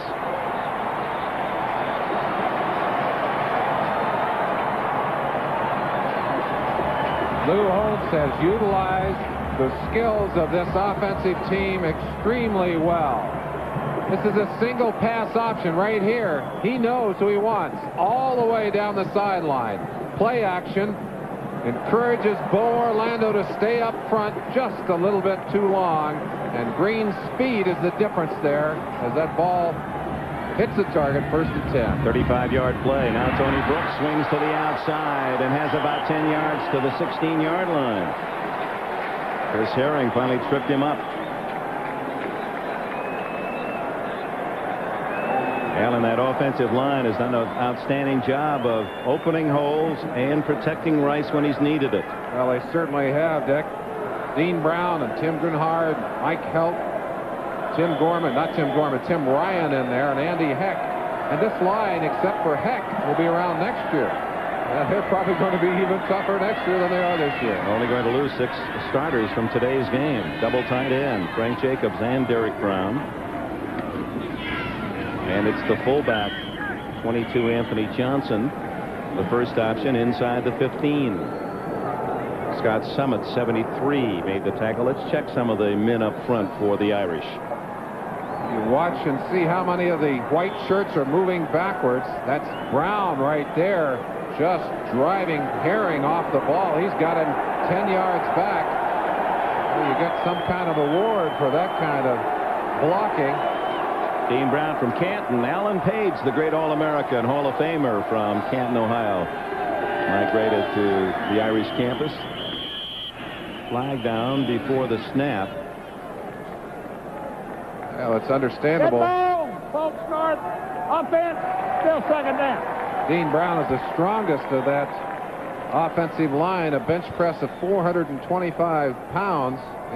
He used both strength and size to drive Herring off the ball. You saw the man on the sidelines, Lou Holtz, who was born in West Virginia, and Farlands B. He said, don't know what would have happened to me, but for World War II, when my dad went off to war, we moved to Ohio, and there went to a Catholic elementary school where we marched to the Notre Dame fight song every day. It was destiny. Brooks zigzagging for maybe a yard. Dale Jackson, the backup linebacker, has played a big game in the last 2 quarters. There he comes, Jackson, also from Canton, Ohio, where he was the basketball center on the state champions. Well, let's go back and take a peek at Dean Brown. Well, again, he's got Chris Herring in his sights, and Herring has got to say, hey, why don't you go block on somebody else, fella? Your own size. Pick on somebody your own size. Brown is 283. 3rd down 10. And Rice keeps, and he has to eat it as Chris Parker, an all-East defensive tackle, makes the stop. He's a 5th-year senior from Whitehall, Pennsylvania. Well, we've watched a couple of great blocks by Dean Brown, but he misses on this cutoff block, and his man will make the tackle as Chris Parker, who's made a 1/3 of his tackles behind the line of scrimmage. Pretty remarkable for a defensive end. Makes a fine play there. Reggie Ho, the academic All-America.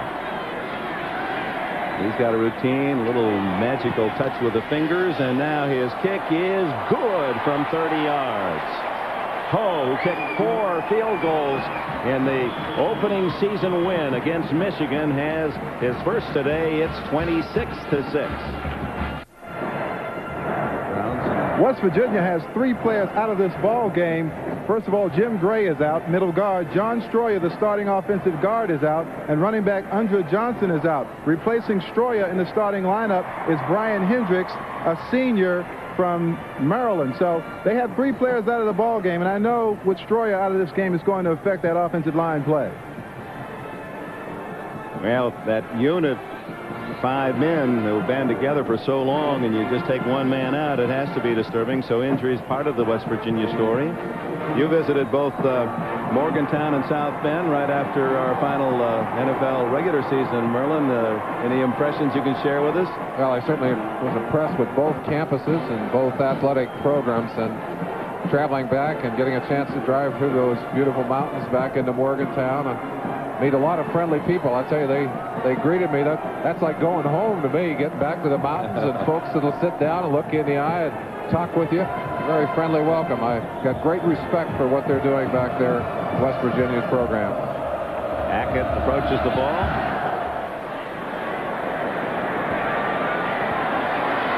And here comes Andre Johnson.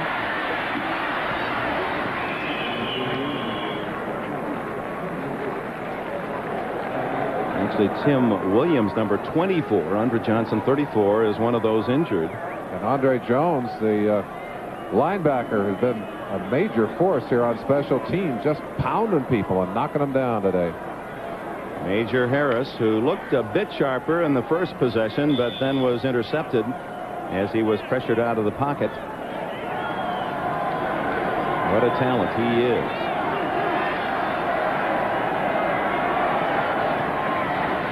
Play action to A.B. Brown, and then the toss to the wide open fullback Craig Taylor, who backpedals out of bounds at the 33-yard line, a gain of 7.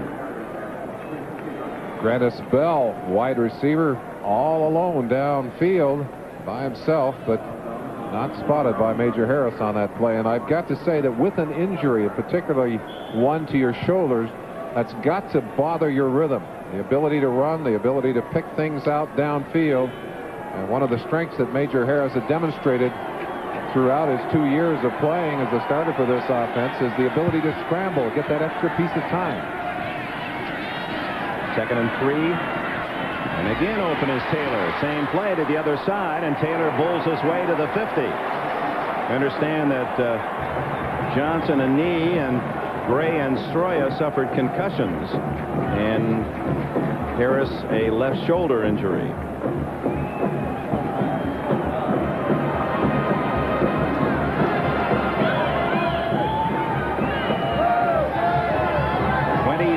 To 6. The Mountaineers with a long climb to get back into this one. We have 5 minutes left in the 3rd quarter. Harris keeps and then is caught from behind. Chris Zorich showing you his speed. 4.68 to get Harris from the backside, the sophomore. Unusual to find nose tackles who can control in the center of the line and then flatten out in pursuit with that kind of agility. That's a fine play by the sophomore nose tackle. Zorro, they call him. He had to sign up for extra classes as a senior in Chicago to make sure he met the requirements to get into Notre Dame. That's where he wanted to go. Harris drills that one over the head of the tight end win, and a flag is down. We may have roughing the passer on Wes Pritchett. And that's exactly what we're going to have. 2 dead ball fouls contributed to the first drive that got 3 points for West Virginia. Pritchett saying, what did I do? Well, we'll take a peek and see what Pritchett did. Defense, automatic first down. Ball is gone. Ooh, oh, yes. Man, that's yes. a mean pop. Well, they're showing that one on the screen here, and obviously the folks don't like it. That's a good 15-yard penalty to be sure. 32-yard line, they mark it after the foul. 4:25 left in the 3rd period. West Virginia trailing by 20 points, 26-6. A draw play that A.B. Brown swings to the outside, doesn't get much. 27-yard line. There again, Merlin, even at those moments, and there have been 4 or 5 when a West Virginia ball carrier saw a little daylight, boom, blue jerseys. We talked about the choice that Lou Holtz made when he came to Notre Dame. He said, the one thing we don't have is enough speed. He went out and recruited speed. Zorich being held inside. That's Koken, the center, able to lock him up. But look how quickly they get A.B. Brown going sideways, and Smagala, who's got more speed than the fine tailback, right there waiting for him. So a play that looked as if it would go much longer, gets only 4 yards, and then this quick pop by Taylor, a man who has not lost a yard in 2 seasons at West Virginia, and interestingly had 77 tries both years. The last 2 years, no one ever knocked him down for a loss. This will be 3rd and 3 as you see the vital statistics late in the 3rd quarter. Calvin Phillips, who has not caught a pass, had 24 to lead the Mountaineers, comes out to the left. Rembert is with him. Harris just does get away, and then shows his speed, and out of bounds at the 16 with a first down. Don Grimm was the man who almost caught Harris for a loss, and Major Harris at 207 pounds shows you why he has star written all over. Not only that great arm of his, but what speed to escape. He also has incredibly powerful legs, and that's what usually allows a running back to get out of tackles like that. Little pump, And he is pumping that arm, and if he's doing so with that injured shoulder, you got to believe there's a lot of pain in that body right now. Looks to the end zone, has a man open. Grant for a touchdown. Grantis Bell. Flag is down. It may have been a dead ball foul. It looked like it was thrown after the pass was caught. He spiked the ball. Maybe that's what it is. So Harris finds Grantis Bell for the score. Have a dead ball. Personal foul. Touchdown set. Penalized on the kickoff. Well, personal foul apparently for a hit after the touchdown. No, for the spike. We'll see against whom. He wasn't. Bauman tries the extra point. And it's 26-13. Oh, Major Harris returns, and the Mountaineers applaud. Well, we now can tell you that it was a foul against Notre Dame. Watch as Bell catches the touchdown pass. Todd Light comes over, gives him a shove, and the flag flies.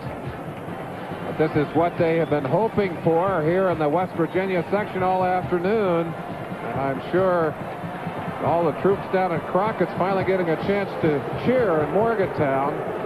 They'll also have an opportunity here, and with the 15-yard penalty, perhaps an opportunity, Dick, to go ahead and try the onside kick. You don't lose much. Ball is spotted at the 50-yard line when you're down by 13 late in the third. There's 3 minutes and 32 seconds left in the period. It is an option for Nealon. Meanwhile, Ismail said, well, then I'd only have to return 100 and some instead of 80 some. He's the deep man.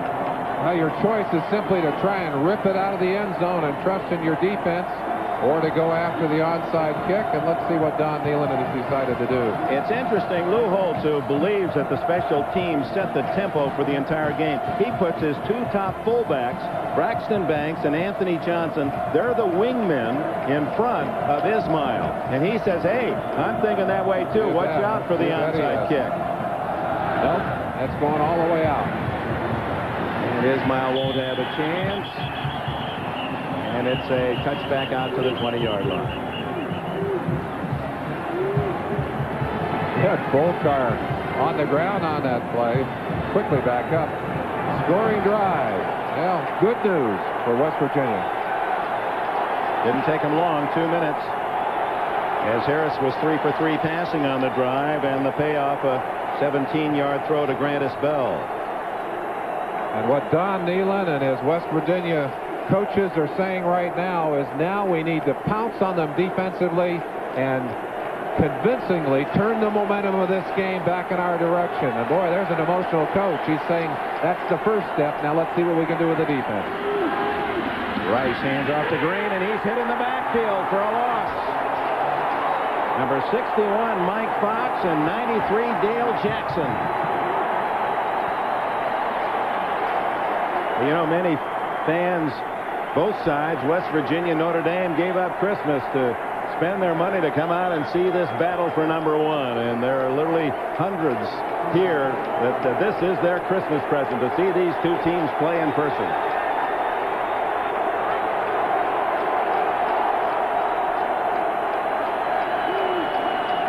Rice faking, then going down the middle to Brooks. Intercepted by Willie Edwards. Edwards at the 30. Edwards at the 26-yard line, and West Virginia on its feet.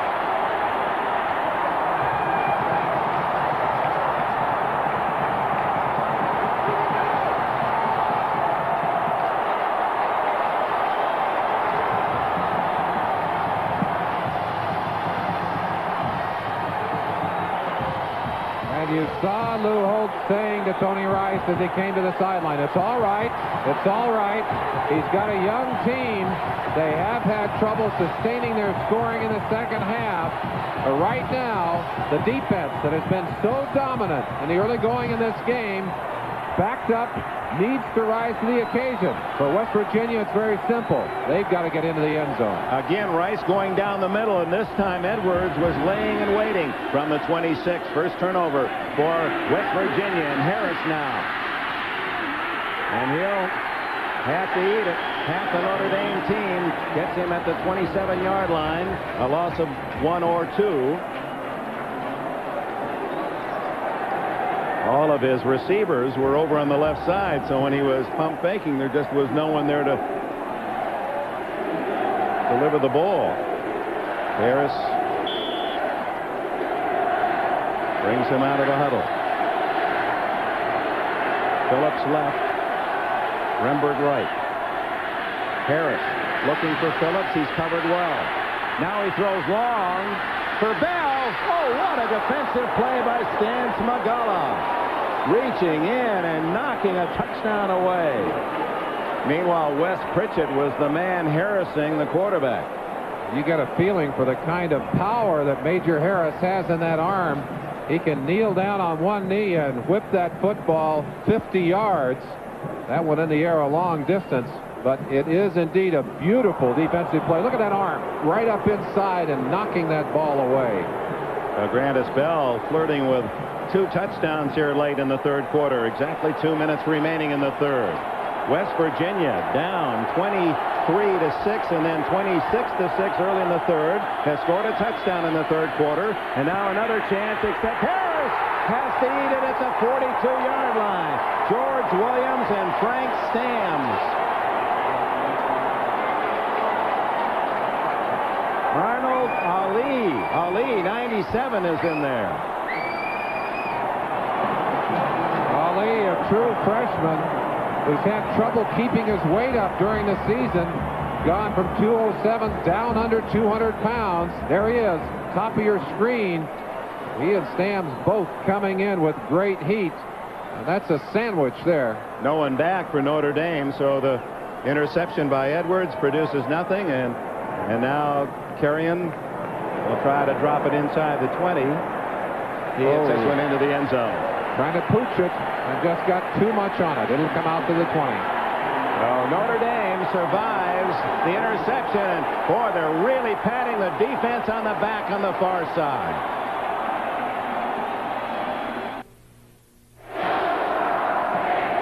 Ejected Major Harris. An opportunity lost. The interception by Edwards to the Notre Dame 26. The first break for the Mountaineers today, but they wind up in a deficit pool and have to punt it into the end zone. Well, I'm sure the message to Major was much like the message that Holtz gave to Rice. It's all right. We've still got time left to go. Dwight Wallace at the other end of that phone saying, Mage, we can still score some points. Right now, the pressure shifts back to West Virginia's defense. They were so inspirational a few moments ago. Let's see if they still got that fire, Dick. But the emotional swing when West Virginia made the interception, and you could feel their sidelines lift. But then the defense of Notre Dame produces an equal result for the Irish fans and teammates.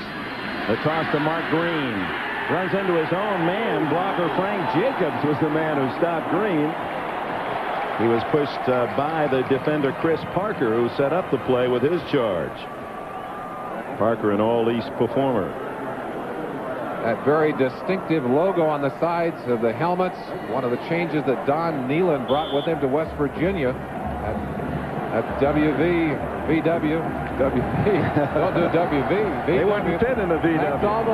That's almost become a statewide symbol for West Virginia, the pride they have in this team. On second down, it's Green again. Pursued, and you have the feeling after the interception that Lou Holtz isn't going to throw unless it's a very safe pass. You see the clean golden dome on these Notre Damers. When Holtz went to Notre Dame, he said, I think we ought to put an ND on the helmet. And they had to very carefully explain to him, Coach, that's a replica of the Golden Dome. There is no ND on the Golden Dome. And there's is some gold, actual gold within the paint they use on those helmets. Has been for a long time. Student managers spend a lot of time shining those helmets up and making them look bright for a day like today. 15 minutes for the national championship, and number 1 Notre Dame leads 26-13.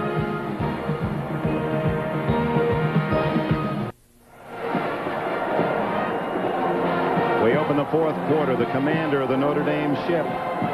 Lou Holtz knows how to win. If he's in the lead going into the fourth, since he's been at Notre Dame in 3 years, his teams have won all 21 of those games.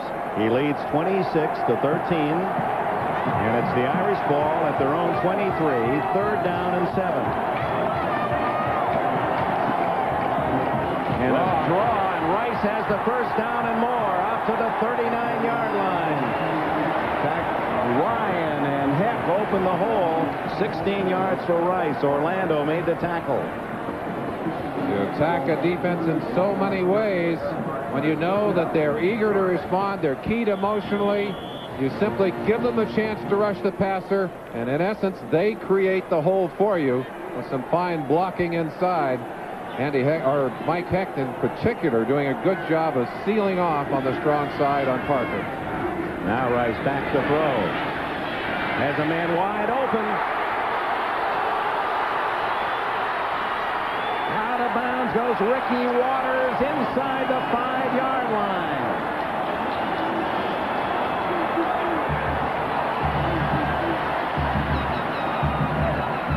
Now Lou Holtz back in the spring wanted to put Mark Green at flanker to replace Tim Brown. At the last minute he changed his mind, put Waters, another tailback, out there. Well, and we remind you again, it was Waters and Brooks who were sent home from that critical game at SC. They wanted so badly to prove themselves here today. Well, their coach had said to them, if you can't hug them and pat them on the back and brag on them, you don't want them on your team. You can sure do that of both of those guys here in their performance today. Waters' 15 catches led the Irish during the regular season. First and goal. And a yard or two for Pat Eilers, who is the wide receiver operating out of that wishbone. Just took the toss. Eilers from St. Paul, Minnesota, a vicious downfield blocker, and as a kid he competed downhill in the Junior Olympics slalom. Well, it's all downhill, at least in the eyes of some of the Notre Dame fans, as they've got a chance to build on the 26-13 lead. One of the things that Notre Dame has not done, in spite of what you saw about winning in the fourth quarter, you look at the point production heavily oriented in the first half. That might provide some hope for West Virginia fans, but mostly they're concerned now, get some points on the board yourself. Fullback Braxton Banks has stopped after about a half-yard game. One of the reasons, though, that they have scored a low total in the fourth quarter, of course, is way ahead in games. You take some people out of the game. Absolutely true. The one thing that I would think would be encouraging to West Virginia, they have been an excellent fourth quarter team. They need right now to deny this touchdown.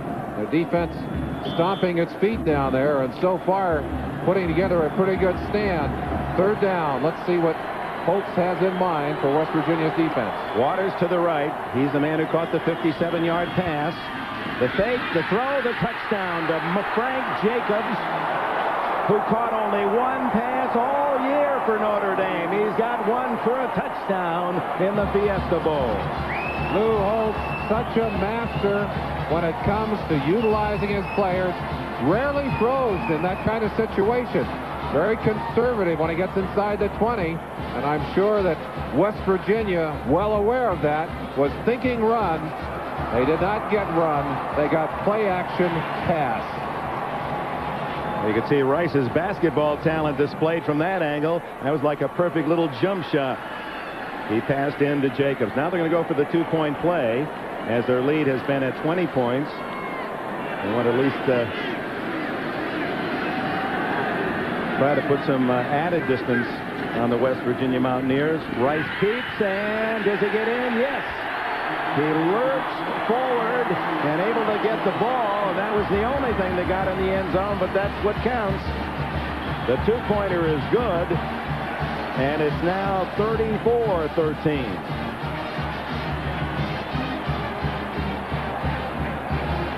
So that makes up for that extra point that they lost after their first touchdown back in the opening quarter. I'm out. Here's that last touchdown. Tony Rice up with a jumper. Little nice soft follow through with the wrist. And that is worth 6. And then Rice takes care of the 2 free throws, and they get 8 points out of it. It's 34-13. Excuse me, Dick. Rice 7 for 10 on the day, 213 yards, 2 touchdowns. And Holtz said earlier in the week, and I think he was tired of questions about Rice's passing ability, he said if I didn't think he could throw, he'd be practicing his back pedal and covering the out pattern. Well, let's talk about it later, folks. You don't have to ask many questions about that kind of day, do you? Well, he's working on a tough budget, so he says that's a Christmas present and a birthday present for his mom, who celebrates in Woodruff, South Carolina today. Tony Rice, an outstanding afternoon. Meanwhile, Michigan has pulled within 5 of Southern California in the third quarter of the Rose Bowl. 21-point lead with that 2-point conversion. Now Eugene Napoleon. Adrian Jones and others making, Andre Jones making the tackle, number 7. That was a big touchdown drive. More the momentum did shift after the interception, and West Virginia unable to convert. 80 yards, 7 plays. Major Harris still on the field. They're lined up for a quick start here offensively. The key to that last drive, of course, was the 57-yard pass from Rice to Waters. Watch out, Stams. Boy, he finds a way to come in on that backside. Ash Pete at Southern California and Walsh at Miami. Stams and Pritchard, we mentioned that they, along with Stonebreaker, 3 amigos. Boy, I tell you, they have made their presence felt today. Stonebreaker's been out because of sickness today, but Pritchard and Stams have really been a thorn in the side all day long. And they get him again. This time it's George Williams, 69. The 282-pound lineman.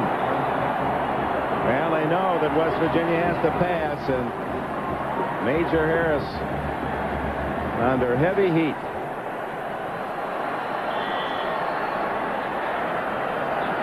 That's a defensive lineman's dream when you've got a quarterback back there that's got to throw the football. There's Stams again, who cut off the opposite path. In the backside. Draw play. And A.B. stays on his feet. A.B. Brown from Salem, New Jersey. I think maybe he picked up the, no, another snap. I was going to say, I see a yard marker, but it's the wrong one, and we'll have the punt team. We're talking about those 3 amigos. Stams and Pritchard, they keep teasing Reggie Ho. They tell him if he doesn't do what they want him to do, they're going to marry his sister. He's going to have him in the family for the rest of his life. They're a couple of wild men. She's one of the assistant trainers on this team. Carrion. This one not a perfect spiral. A low line drive to Waters. Got away from Grant and finally bumped out of bounds at the 38-yard line. Keith Wynn, number 81, with a tackle. Timeout. Notre Dame 34, West Virginia 13.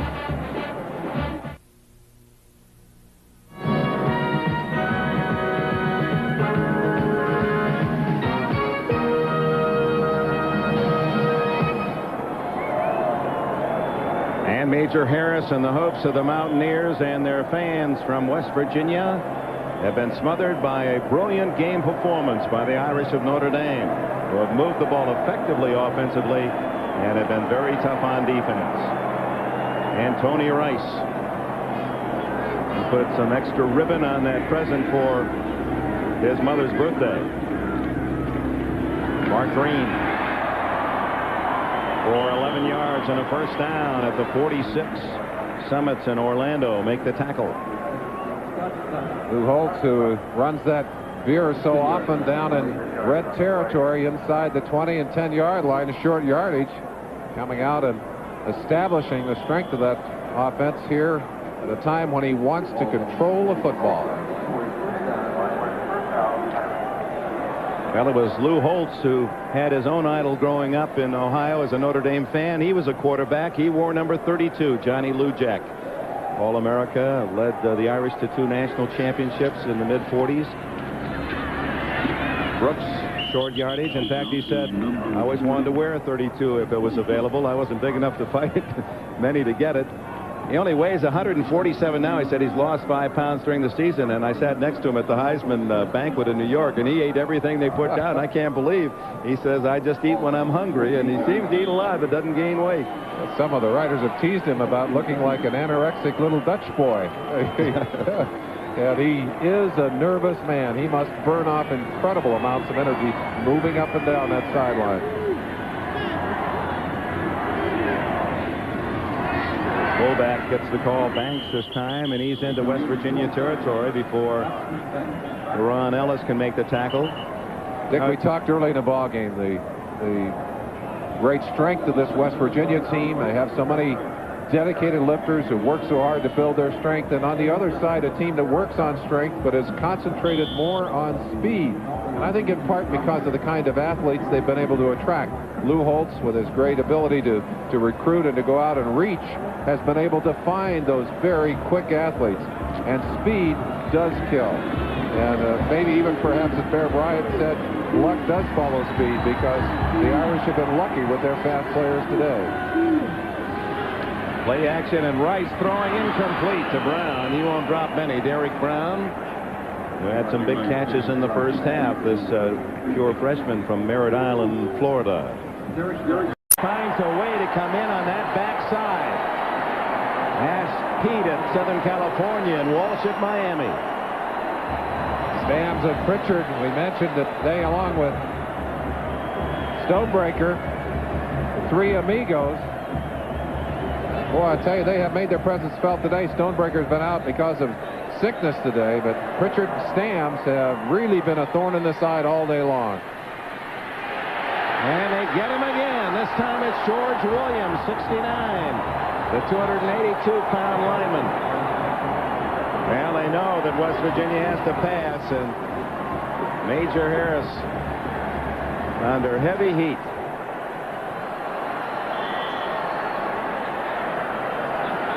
That's a defensive lineman's dream when you've got a quarterback back there that's got to throw the football. There's Stams again, who cut off the opposite path. In the backside. Draw play. And A.B. stays on his feet. A.B. Brown from Salem, New Jersey. I think maybe he picked up the... No, another 10. I was going to say, I see a yard marker, but it's the wrong one, and we'll have the punt team. We're talking about those 3 amigos. Stams and Pritchard, they keep teasing Reggie Ho. They tell him if he doesn't do what they want him to do, they're going to marry his sister. He's going to have him in the family for the rest of his life. They're a couple of wild men. She's one of the assistant trainers on this team. Carrion. This one not a perfect spiral. A low line drive to Waters. Got away from Grant and finally bumped out of bounds at the 38-yard line. Keith Wynn, number 81, with a tackle. Timeout. Notre Dame 34, West Virginia 13.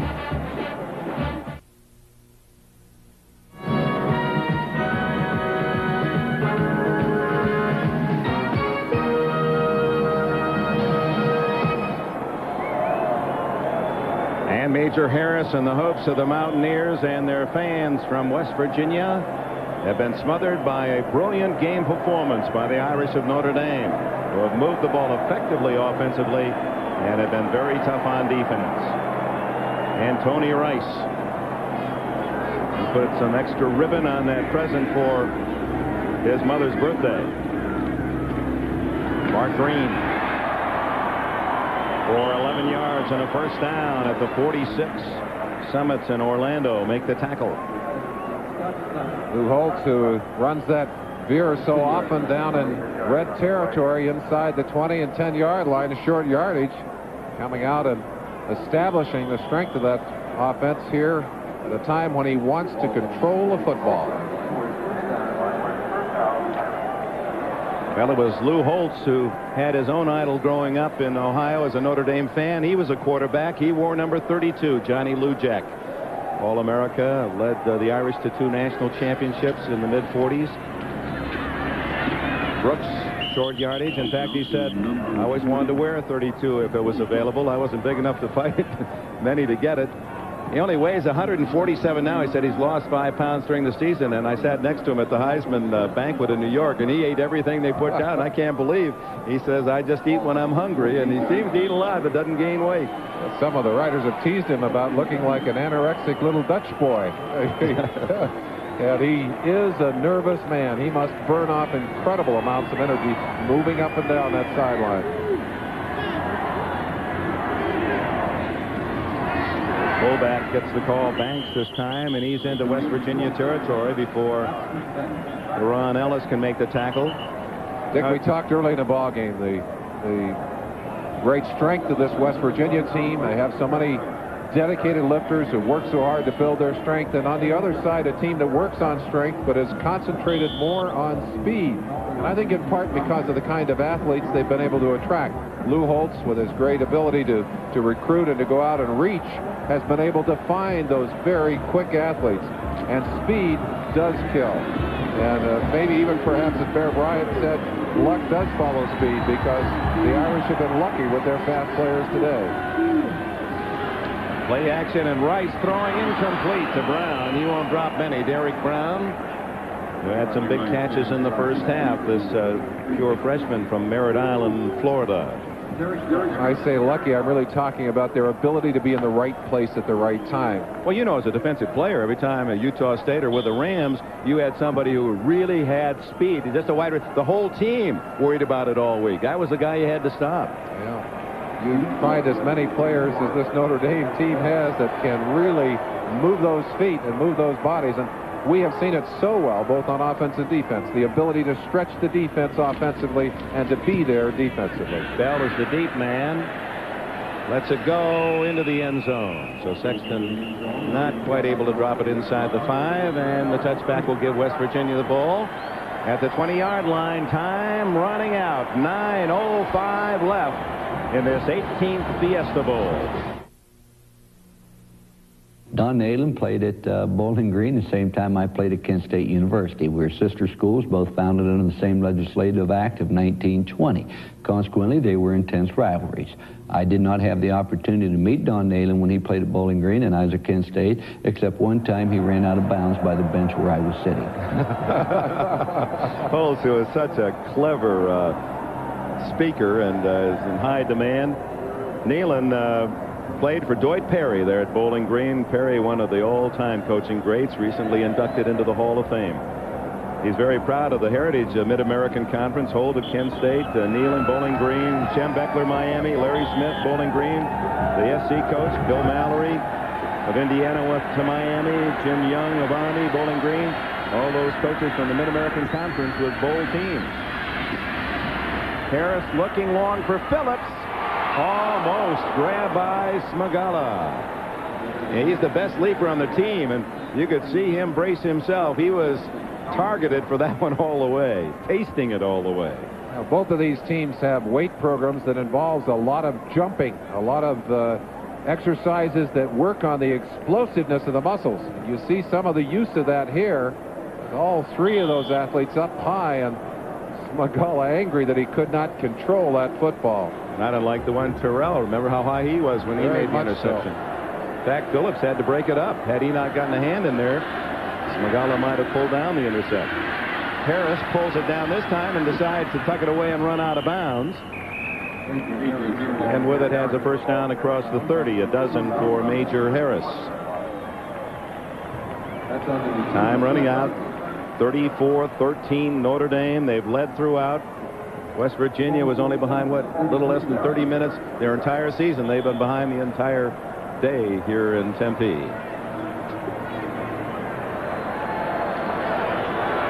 Andy Heck on the sideline. Harris dumps it off to Taylor, the fullback. And he's all the way out to the 50-yard line. Well, check that Anthony Brown. Anthony Brown, the halfback who was the leading rusher for the Mountaineers, 913 yards on the season, made a nice move. First down. Don't forget the Orange Bowl to follow. The Hurricanes of Miami and Jimmy Johnson, their coach, campaigning that, hey, if we'd made that 2-point play at Notre Dame, we'd be #1. It's fallen on some deaf ears. He still thinks he's the best team in the country, and there's some support for that against Nebraska and Tom Osborne's Cornhuskers. Harris gunning it deep to Rembert, and broken up by Todd Light. But what a throw. That ball on a line was thrown over 60 yards by Harris. And Rembert, the 6'7" wide receiver, found Light again, a good leaper in front of him. Todd Light again showing you why speed is so valuable. Look at the position he gets. He doesn't have near the height of a Rembert, but he simply gets good position and then goes up to knock that football away. It's batted here. Touched again, almost intercepted by Terrell. The throw to the sidelines, and the catch is allowed as Bell, who has a touchdown, makes the reception and an 8-yard gain. I had a chance to talk to Ned Bolkar when I was back at South Bend, and Bolkar, who's had a year that was a little disappointing to him. Many people wanted him to, felt that he would be a much more important cog in the machinery, but Michael Stonebreaker has kind of stepped in and taken a lot of the role that he had played last year. But he said he's looking forward to applying for another year of eligibility. I don't think anyone has really announced that yet, but he said if you want to say it on the air, go ahead and do it. Harris on the keeper, skipping out of one tackle and then down to the 37-yard line, and a first down. Now there is Bolkar, who's gone to the sideline momentarily, and because of, well, he's coming back on. Stonebreaker, we mentioned earlier, has been out of the game with a stomach problem, with some flu, and Bolkar has had an outstanding day today. Well, I'm sure Barry Alvarez, the defensive coordinator, will be very pleased if it works out so that he can be back next year. Harris down the middle. Oh, right off the chest of Jamie Lamond. That ball again gunned, and Lamond didn't get his hands on it. That would have been a sure first down. A must catch. And a courageous second half performance by an injured quarterback. And we still don't know exactly the nature of the injury, except that it is a shoulder injury. And it's got to have some heavy pain associated with it. And you wonder why the left shoulder will bother you. Well, it takes your whole rhythm as a quarterback. Amazing to me that he can be as effective as he's been. They take the option, and now it's Pritchett, and Williams throws no one there. That'll be a penalty. There was no receiver in the area. Tried to avoid this sack, and unsuccessfully.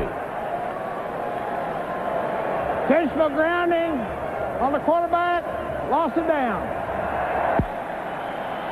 Well, this is something you can't get away with. If you know you're going to get sacked and you throw the football just to avoid it, they're going to drop that yellow hanky down there. And that's the toughest of penalties. 15 yards and loss of down. Well, you can't blame Major Harris. He just wanted maybe to avoid one of those hits. They have been on him all afternoon. This has been a dominant Irish defense. 8 minutes left. We'll talk to the winning coach after the game. This game is so much importance and emotional tension for both of these men.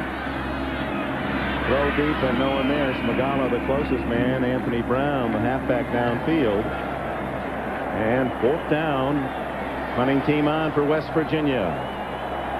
And now the Mountaineers know this is not to be the completion of the impossible dream. Impossible in that a team, a 500 team of last year, has emerged as one of the great clubs this year and looking for an all-time 12th win in the season. Terrian kicks to Waters, who lets it bounce. But West Virginia can't get there. It'll come out to the 20. 54, a net of 34. Notre Dame has the ball with 7 minutes, 42 seconds remaining. The national title in their grasp. All right, Don Criqui, as We look at a live shot out over the rim of the stadium. Sun falling here in the Valley of the Sun. Here's the Notre Dame perfect slate. Michigan, Michigan State, Purdue, 3 Big Ten teams, and Stanford, Pittsburgh, the big game, Miami and South Bend, 31-30, perhaps the game of the year. Air Force, Navy, Rice, Penn State, and then Southern California, 27-10 in Los Angeles, and the Trojans were #1 at the time. Notre Dame, 7 minutes and 42 seconds left, leading 34-13. Rodney Culver, the freshman. Boy, he's a little bullet, isn't he? 9 yards in a hurry. I think when you look at that Notre Dame success of this season and yet go back to the first game of the season when 15 of the 22 starters were only in their first or second start at their position, it's hard to have imagined at that point that there would be all of this success. Lou Holtz has brought in Steve Bellis. He's not in at quarterback for Tony Rice, but he's an all-purpose. He's the Irish answer to Jim Jensen, the all-purpose back of the Miami Dolphins. Bellis, #8, plays special teams, plays tailback, is the backup quarterback, and he's from Phoenix, Arizona. So this is a big moment for him. He gets the call and straight ahead for the first down to the 34-yard line. Bellis is a senior, 6'4" and 211 pounds. Chris Herring made the tackle. I think you will begin to see a lot of substitutions in the last 5 or 6 minutes of this game. Both of these coaches know how important this bowl appearance is to their players. I want to give them an opportunity to be on the field today. One of those in now, number 80, Steve Alanese, who has not played much today, comes in with a play. He wears number 80 from Edinburgh, Texas. Clock ticks away. 6:42, 6:41, 6:40. Notre Dame. Still another national trophy, apparently. And this was the team that was supposed to be a year away from the national championship. Culver called him little. Well, it's 6 feet tall and 212 pounds is small. I think this has not been a Mountaineer day, but it has been an outstanding year for them. And for the players that graded out on the year over 80%, they're given the honor of being put into the Mountaineer Club. In '86, there was just one member of that club. 87-16 this year, 46 members. To give you a sense of the kind of success they've had. There's no question they're disappointed in what's happened here today, and you can feel how heavy that load is. But they should be proud of what they have accomplished during this very miraculous 1988 season.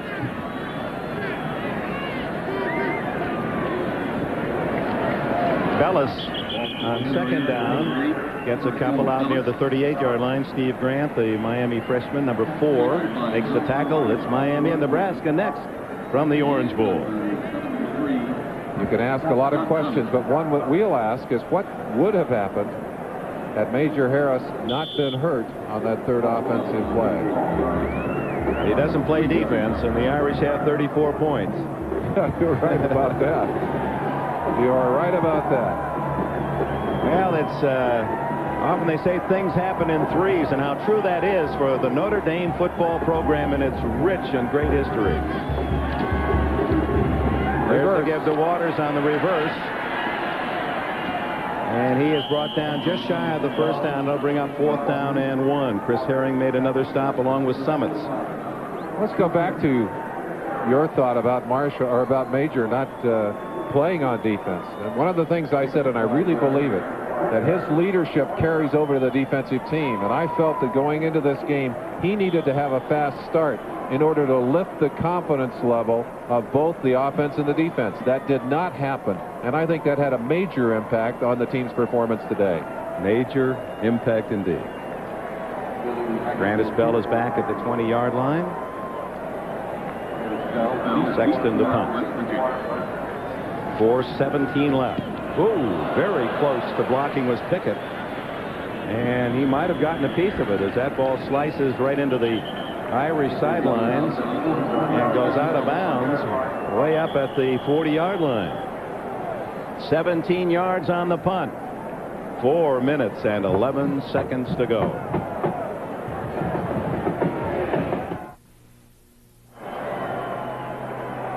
So apparently Notre Dame will win still another national title, and has to be disappointing for the folks waiting down in Miami. I guess they were rooting tie. Well, they wanted an opportunity to do something, but it doesn't take away from the great matchup they have in the Orange Bowl, and I know all of us are looking forward to getting a chance to watch that game as well. And you sense in this ball game the reality of the game of football. Somebody wins and somebody loses, and there is great pain on the losing side always and great elation in winning. I guess that's what makes the game so exciting. Well, you don't remember who finishes second in the big ones, whether it be the Super Bowl or a game like this. One of the things that I enjoyed at my visit to Morgantown in West Virginia, a little bit of Don Nehlen's coaching philosophy. He said, I believe in being tough on these guys in practice. And he said, we grind on them pretty hard. But he said, I tell my assistant coaches, you never want to let them leave the locker room unhappy. You got to love them a little bit, make sure they love you as well. A lot of love on that team and a lot of happiness on the other side of the line. As Notre Dame has had it go their way throughout this afternoon. We talked about good things and bad things happen in threes. Well, these are the good things for Notre Dame football, and I guess it's almost as like the script writers. You look at Rockne and Leahy and Parsegian and Devine. They didn't have national championships in Rockne's days voted by the fans, but Leahy in his third year, Parsegian in his third year, and Dan Devine was here in Arizona in his third year, won the national championship. This is Rico Tyler, a big fullback, rumbling down to the 37-yard line. And Rockne, in his third year, was the mythical national championship team in 1920. That was the year of George Gipp, and Gipp in the next to last game against Northwestern with pneumonia and would die later in December. Storied movie with Pat O'Brien. George Gipp played by President Ronald Reagan. Well, Lou Holtz is in his third year. And we will talk to Lou Holtz at the conclusion of this game. He's really hidden any feelings about this being an important game. I'm wondering if, after it now becomes reality, that he too has followed in the footsteps of those great coaching giants under the Golden Dome at Notre Dame, whether he'll finally be able to come out and say, hey, this is one of the highlights of my life, or will he allow himself that emotional privilege at this time? Greg Jones is the quarterback now. This guy has got a major league arm, but he hands off to Eugene Napoleon, and with both sides using reserves, it's Napoleon out of bounds at the Notre Dame 28-yard line. 3:10 left. Napoleon transferred from the University of Pittsburgh. Well, the good news is that talent will be back at West Virginia for 2 more years. The Major, and that is his real name. It was his uncle's name. He didn't like it as a kid, he said, but said it kind of plays rather nicely now. We talked to you about that offensive line of Smider, Kovac, Koken, Stroya, Phillips, all graduating this year. But during the season, Don Nehlen has alternated on every third down a second unit in there of Redwine and Wolfley and Price, Parker and Lynn, and all except Redwine will be back to block for the Major next year. There's Dan Devine, who is a resident here in the Phoenix area. Notre Dame coach who also brought a national championship with Tony Rice.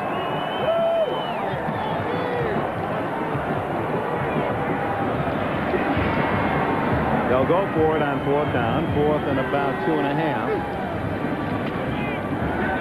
Jones rifles it to Tyler, and Tyler has a first down at the 21. He's bigger than his 214 pounds listed as the media guy. Dick, at the end of the season, Don Nehlen got his team together and said, we're going to vote on a most valuable player for the year. And Orlando held up his hand. He said, Coach, do we really need to do that? Well, of course, Major Harris was the most valuable player. We may not need to vote too hard here today. For our most valuable player, that seems quite apparent as Tyler up the middle inside the 20. Wes Pritchett, who dedicated this season. You know, there are a lot to this game, and all of us with sons, or those of us that look to our fathers for leadership and love. Wes Pritchett's father, a serious stroke last summer, and he's dedicated this season to his dad, who was not been able to enjoy it as much as all would have liked in the Pritchett household down in Atlanta.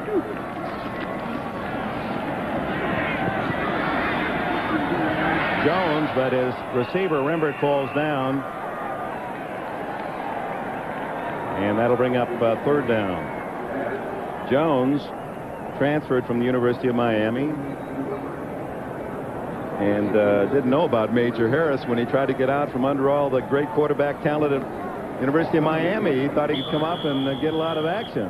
He was behind Vinny Testaverde there, and of course I don't think Don Nealon knew much about Major Harris. Knew he was a talent, but did not expect the kind of explosion he got when Harris finally got his opportunity. Now the flag has been thrown. Let's find out. Ball, unsportsmanlike on the defense, first down.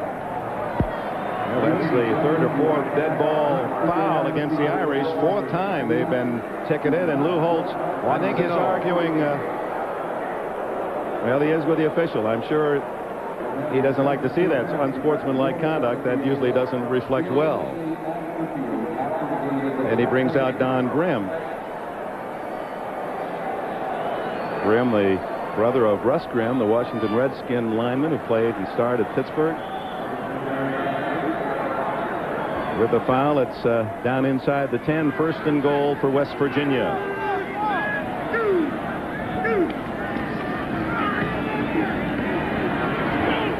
And through the hands of Grant Isbell. And a little extra after the play. Well, the most valuable player in today's Sun-Kissed Fiesta Bowl game is Tony Rice from Notre Dame. Sun-Kissed will donate $2,500 to the Boys and Girls Clubs of Arizona in Rice's name. Congratulations to Notre Dame and their underclassman quarterback Tony Rice. He threw for over 200 yards. He had some big runs. It was a battle of quarterbacks, and Rice just saw, along with his teammates, the announcement, he is the most valuable player. Napoleon stopped right at the line of scrimmage. Jeff Holmes, so a lot of the first-string defensive players still in there for Notre Dame. Another flag goes down after the ball. They see themselves on the giant screen. Unsportsmanlike defense, first down. Well, that doesn't, that's a shame. It doesn't reflect well on something down there on the Notre Dame side of the field. And here comes Lou Holtz. Lou wants to know what's going on. He's saying, take the guy out, or what? Well, let's not guess what he's saying. And now Lou Holtz is going to get a penalty. Yeah, he's got it. Chris Zorich, we'd have no idea. They don't give you quite the information you get in the NFL as they protect the player's name on penalties. And he's just telling his players, whatever it is. He is very upset. And he is an eye-to-eye coach. And believe me, he plays the game tight in the way it should be played. See, fans are booing him, but they may be misunderstanding why he was out there.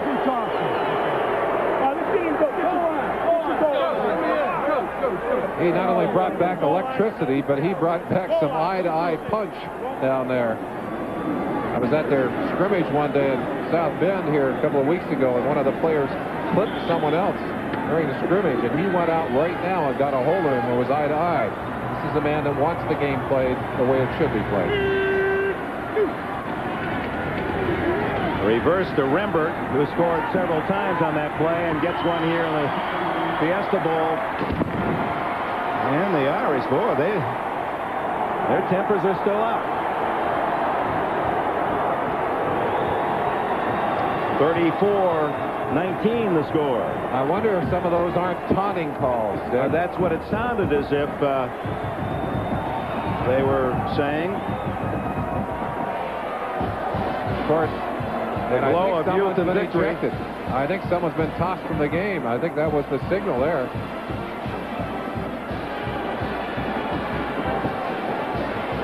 Well, you were talking about the toughness of Holtz, and he's self-deprecating with his humor, his lisp, how little he is, wasn't a great student in high school and all that. But when he was introduced as the new Notre Dame coach, apparently one of the players kind of had his feet up on over a chair as he walked in. He just kicked the foot out of the way and says, "You men sit up in your chairs." And he immediately, before he even said hello, said, "I'm the new coach here, and you're going to respect discipline." So that has to really upset him. What is happening now? He can't. That's going to kind of ruin the party for him. He also added workouts at 5:30 in the morning 4 days a week. And he said, "This is the way we're going to get our discipline back here." And a lot of the players credit that with bringing this team back together. They said they had to get together to survive those workouts at 5:30 in the morning. He's not afraid to go in there and grab a hold of it. One day when Tony Rice not having a good day on the practice field, Holtz went in and sacked him himself.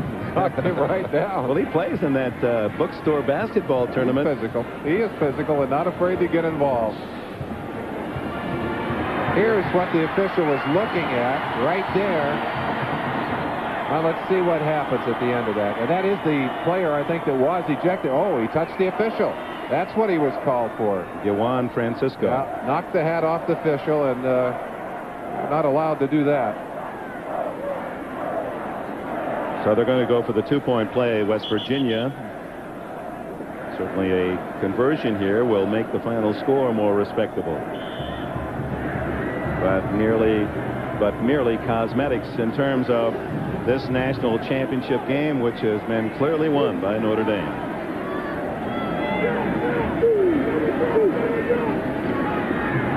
Jones to Rembert. There's that 6'7" leaping power Rembert, who gets all 8 points on the touchdown. 8-6 on a reverse and 2 on the conversion. That makes it 34-21. Well, a lot of the planned celebrations will be dampered in Morgantown and throughout West Virginia. Yeah, there have been some good plays here today for their team as well, Dick. Well, they're still going to have a welcome home party apparently for the team sometime late next week, and you know, with all the thrills that this team has given the entire state. Boy, there you see why Rembert, he's back next year as well. He is going to be high on the NFL list. He's a talent. If he was available in the draft this year, it wouldn't surprise me to see him go in the first round. Executive producer of NBC Sports is Michael Weissman. The coordinating producer of NBC football coverage, Ted Nathanson. Today's telecast produced by Kenneth Roy Edmondson. Directed by Andy Rosenberg. Replay producer Jeff Himes. Our technical director Marilyn Altman. And our tens of men and women with all that talent, with the picture and the sounds, our thanks to you, and to Joe Costanza, our statistician. Jim Daves from Notre Dame, and Michael Frugale from West Virginia. Their sports information office has been terrific in helping us here in the booth, along with Dennis Mnuchin and Bill Colon. Our thanks to Bruce Skinner, the executive producer of the Fiesta Bowl. Another great job, along with John Junker, his associate, Tom Sadler, Herman Fraser, and, of course, the Fiesta Bowl A-team president, Phil Mata. The onside kick. Will it go 10 yards? West Virginia recovered, but I don't believe think it did. I think it was about 9.5. What are they going to say here? It looked like it was short.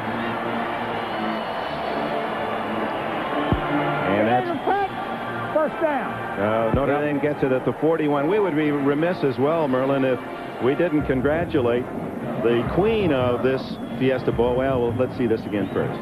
The ball will be touched right there, and it's obviously just shy of that 10-yard mark. Ned Bolkar, number 47, turned official there as he said, "Wait a minute, guys, that didn't go 10 yards." And of course, the ball goes over on an illegal touch. Kent Graham, 17, is the new quarterback. He's a sophomore from Wheaton, Illinois. As we're down to the final minute and 10, and they run it into the center of the line with Bellis, the senior from here in Phoenix.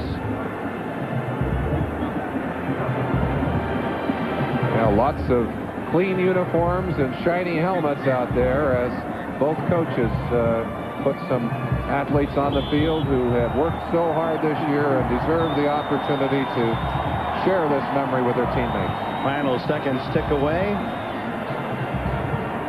Sarah Hansen was the queen of this Fiesta Bowl festival. She's a student at Arizona State and the daughter of Tom and Melva Hansen, the commissioner of the Pac-10 Conference, Tom Hansen. Sarah Hansen wins that honor. And the Grand Marshal was Janet Evans, who won 3 gold medals in Seoul. And there it is, the final seconds tick away, and Notre Dame will duly celebrate a national championship. No doubt the Irish are number 1.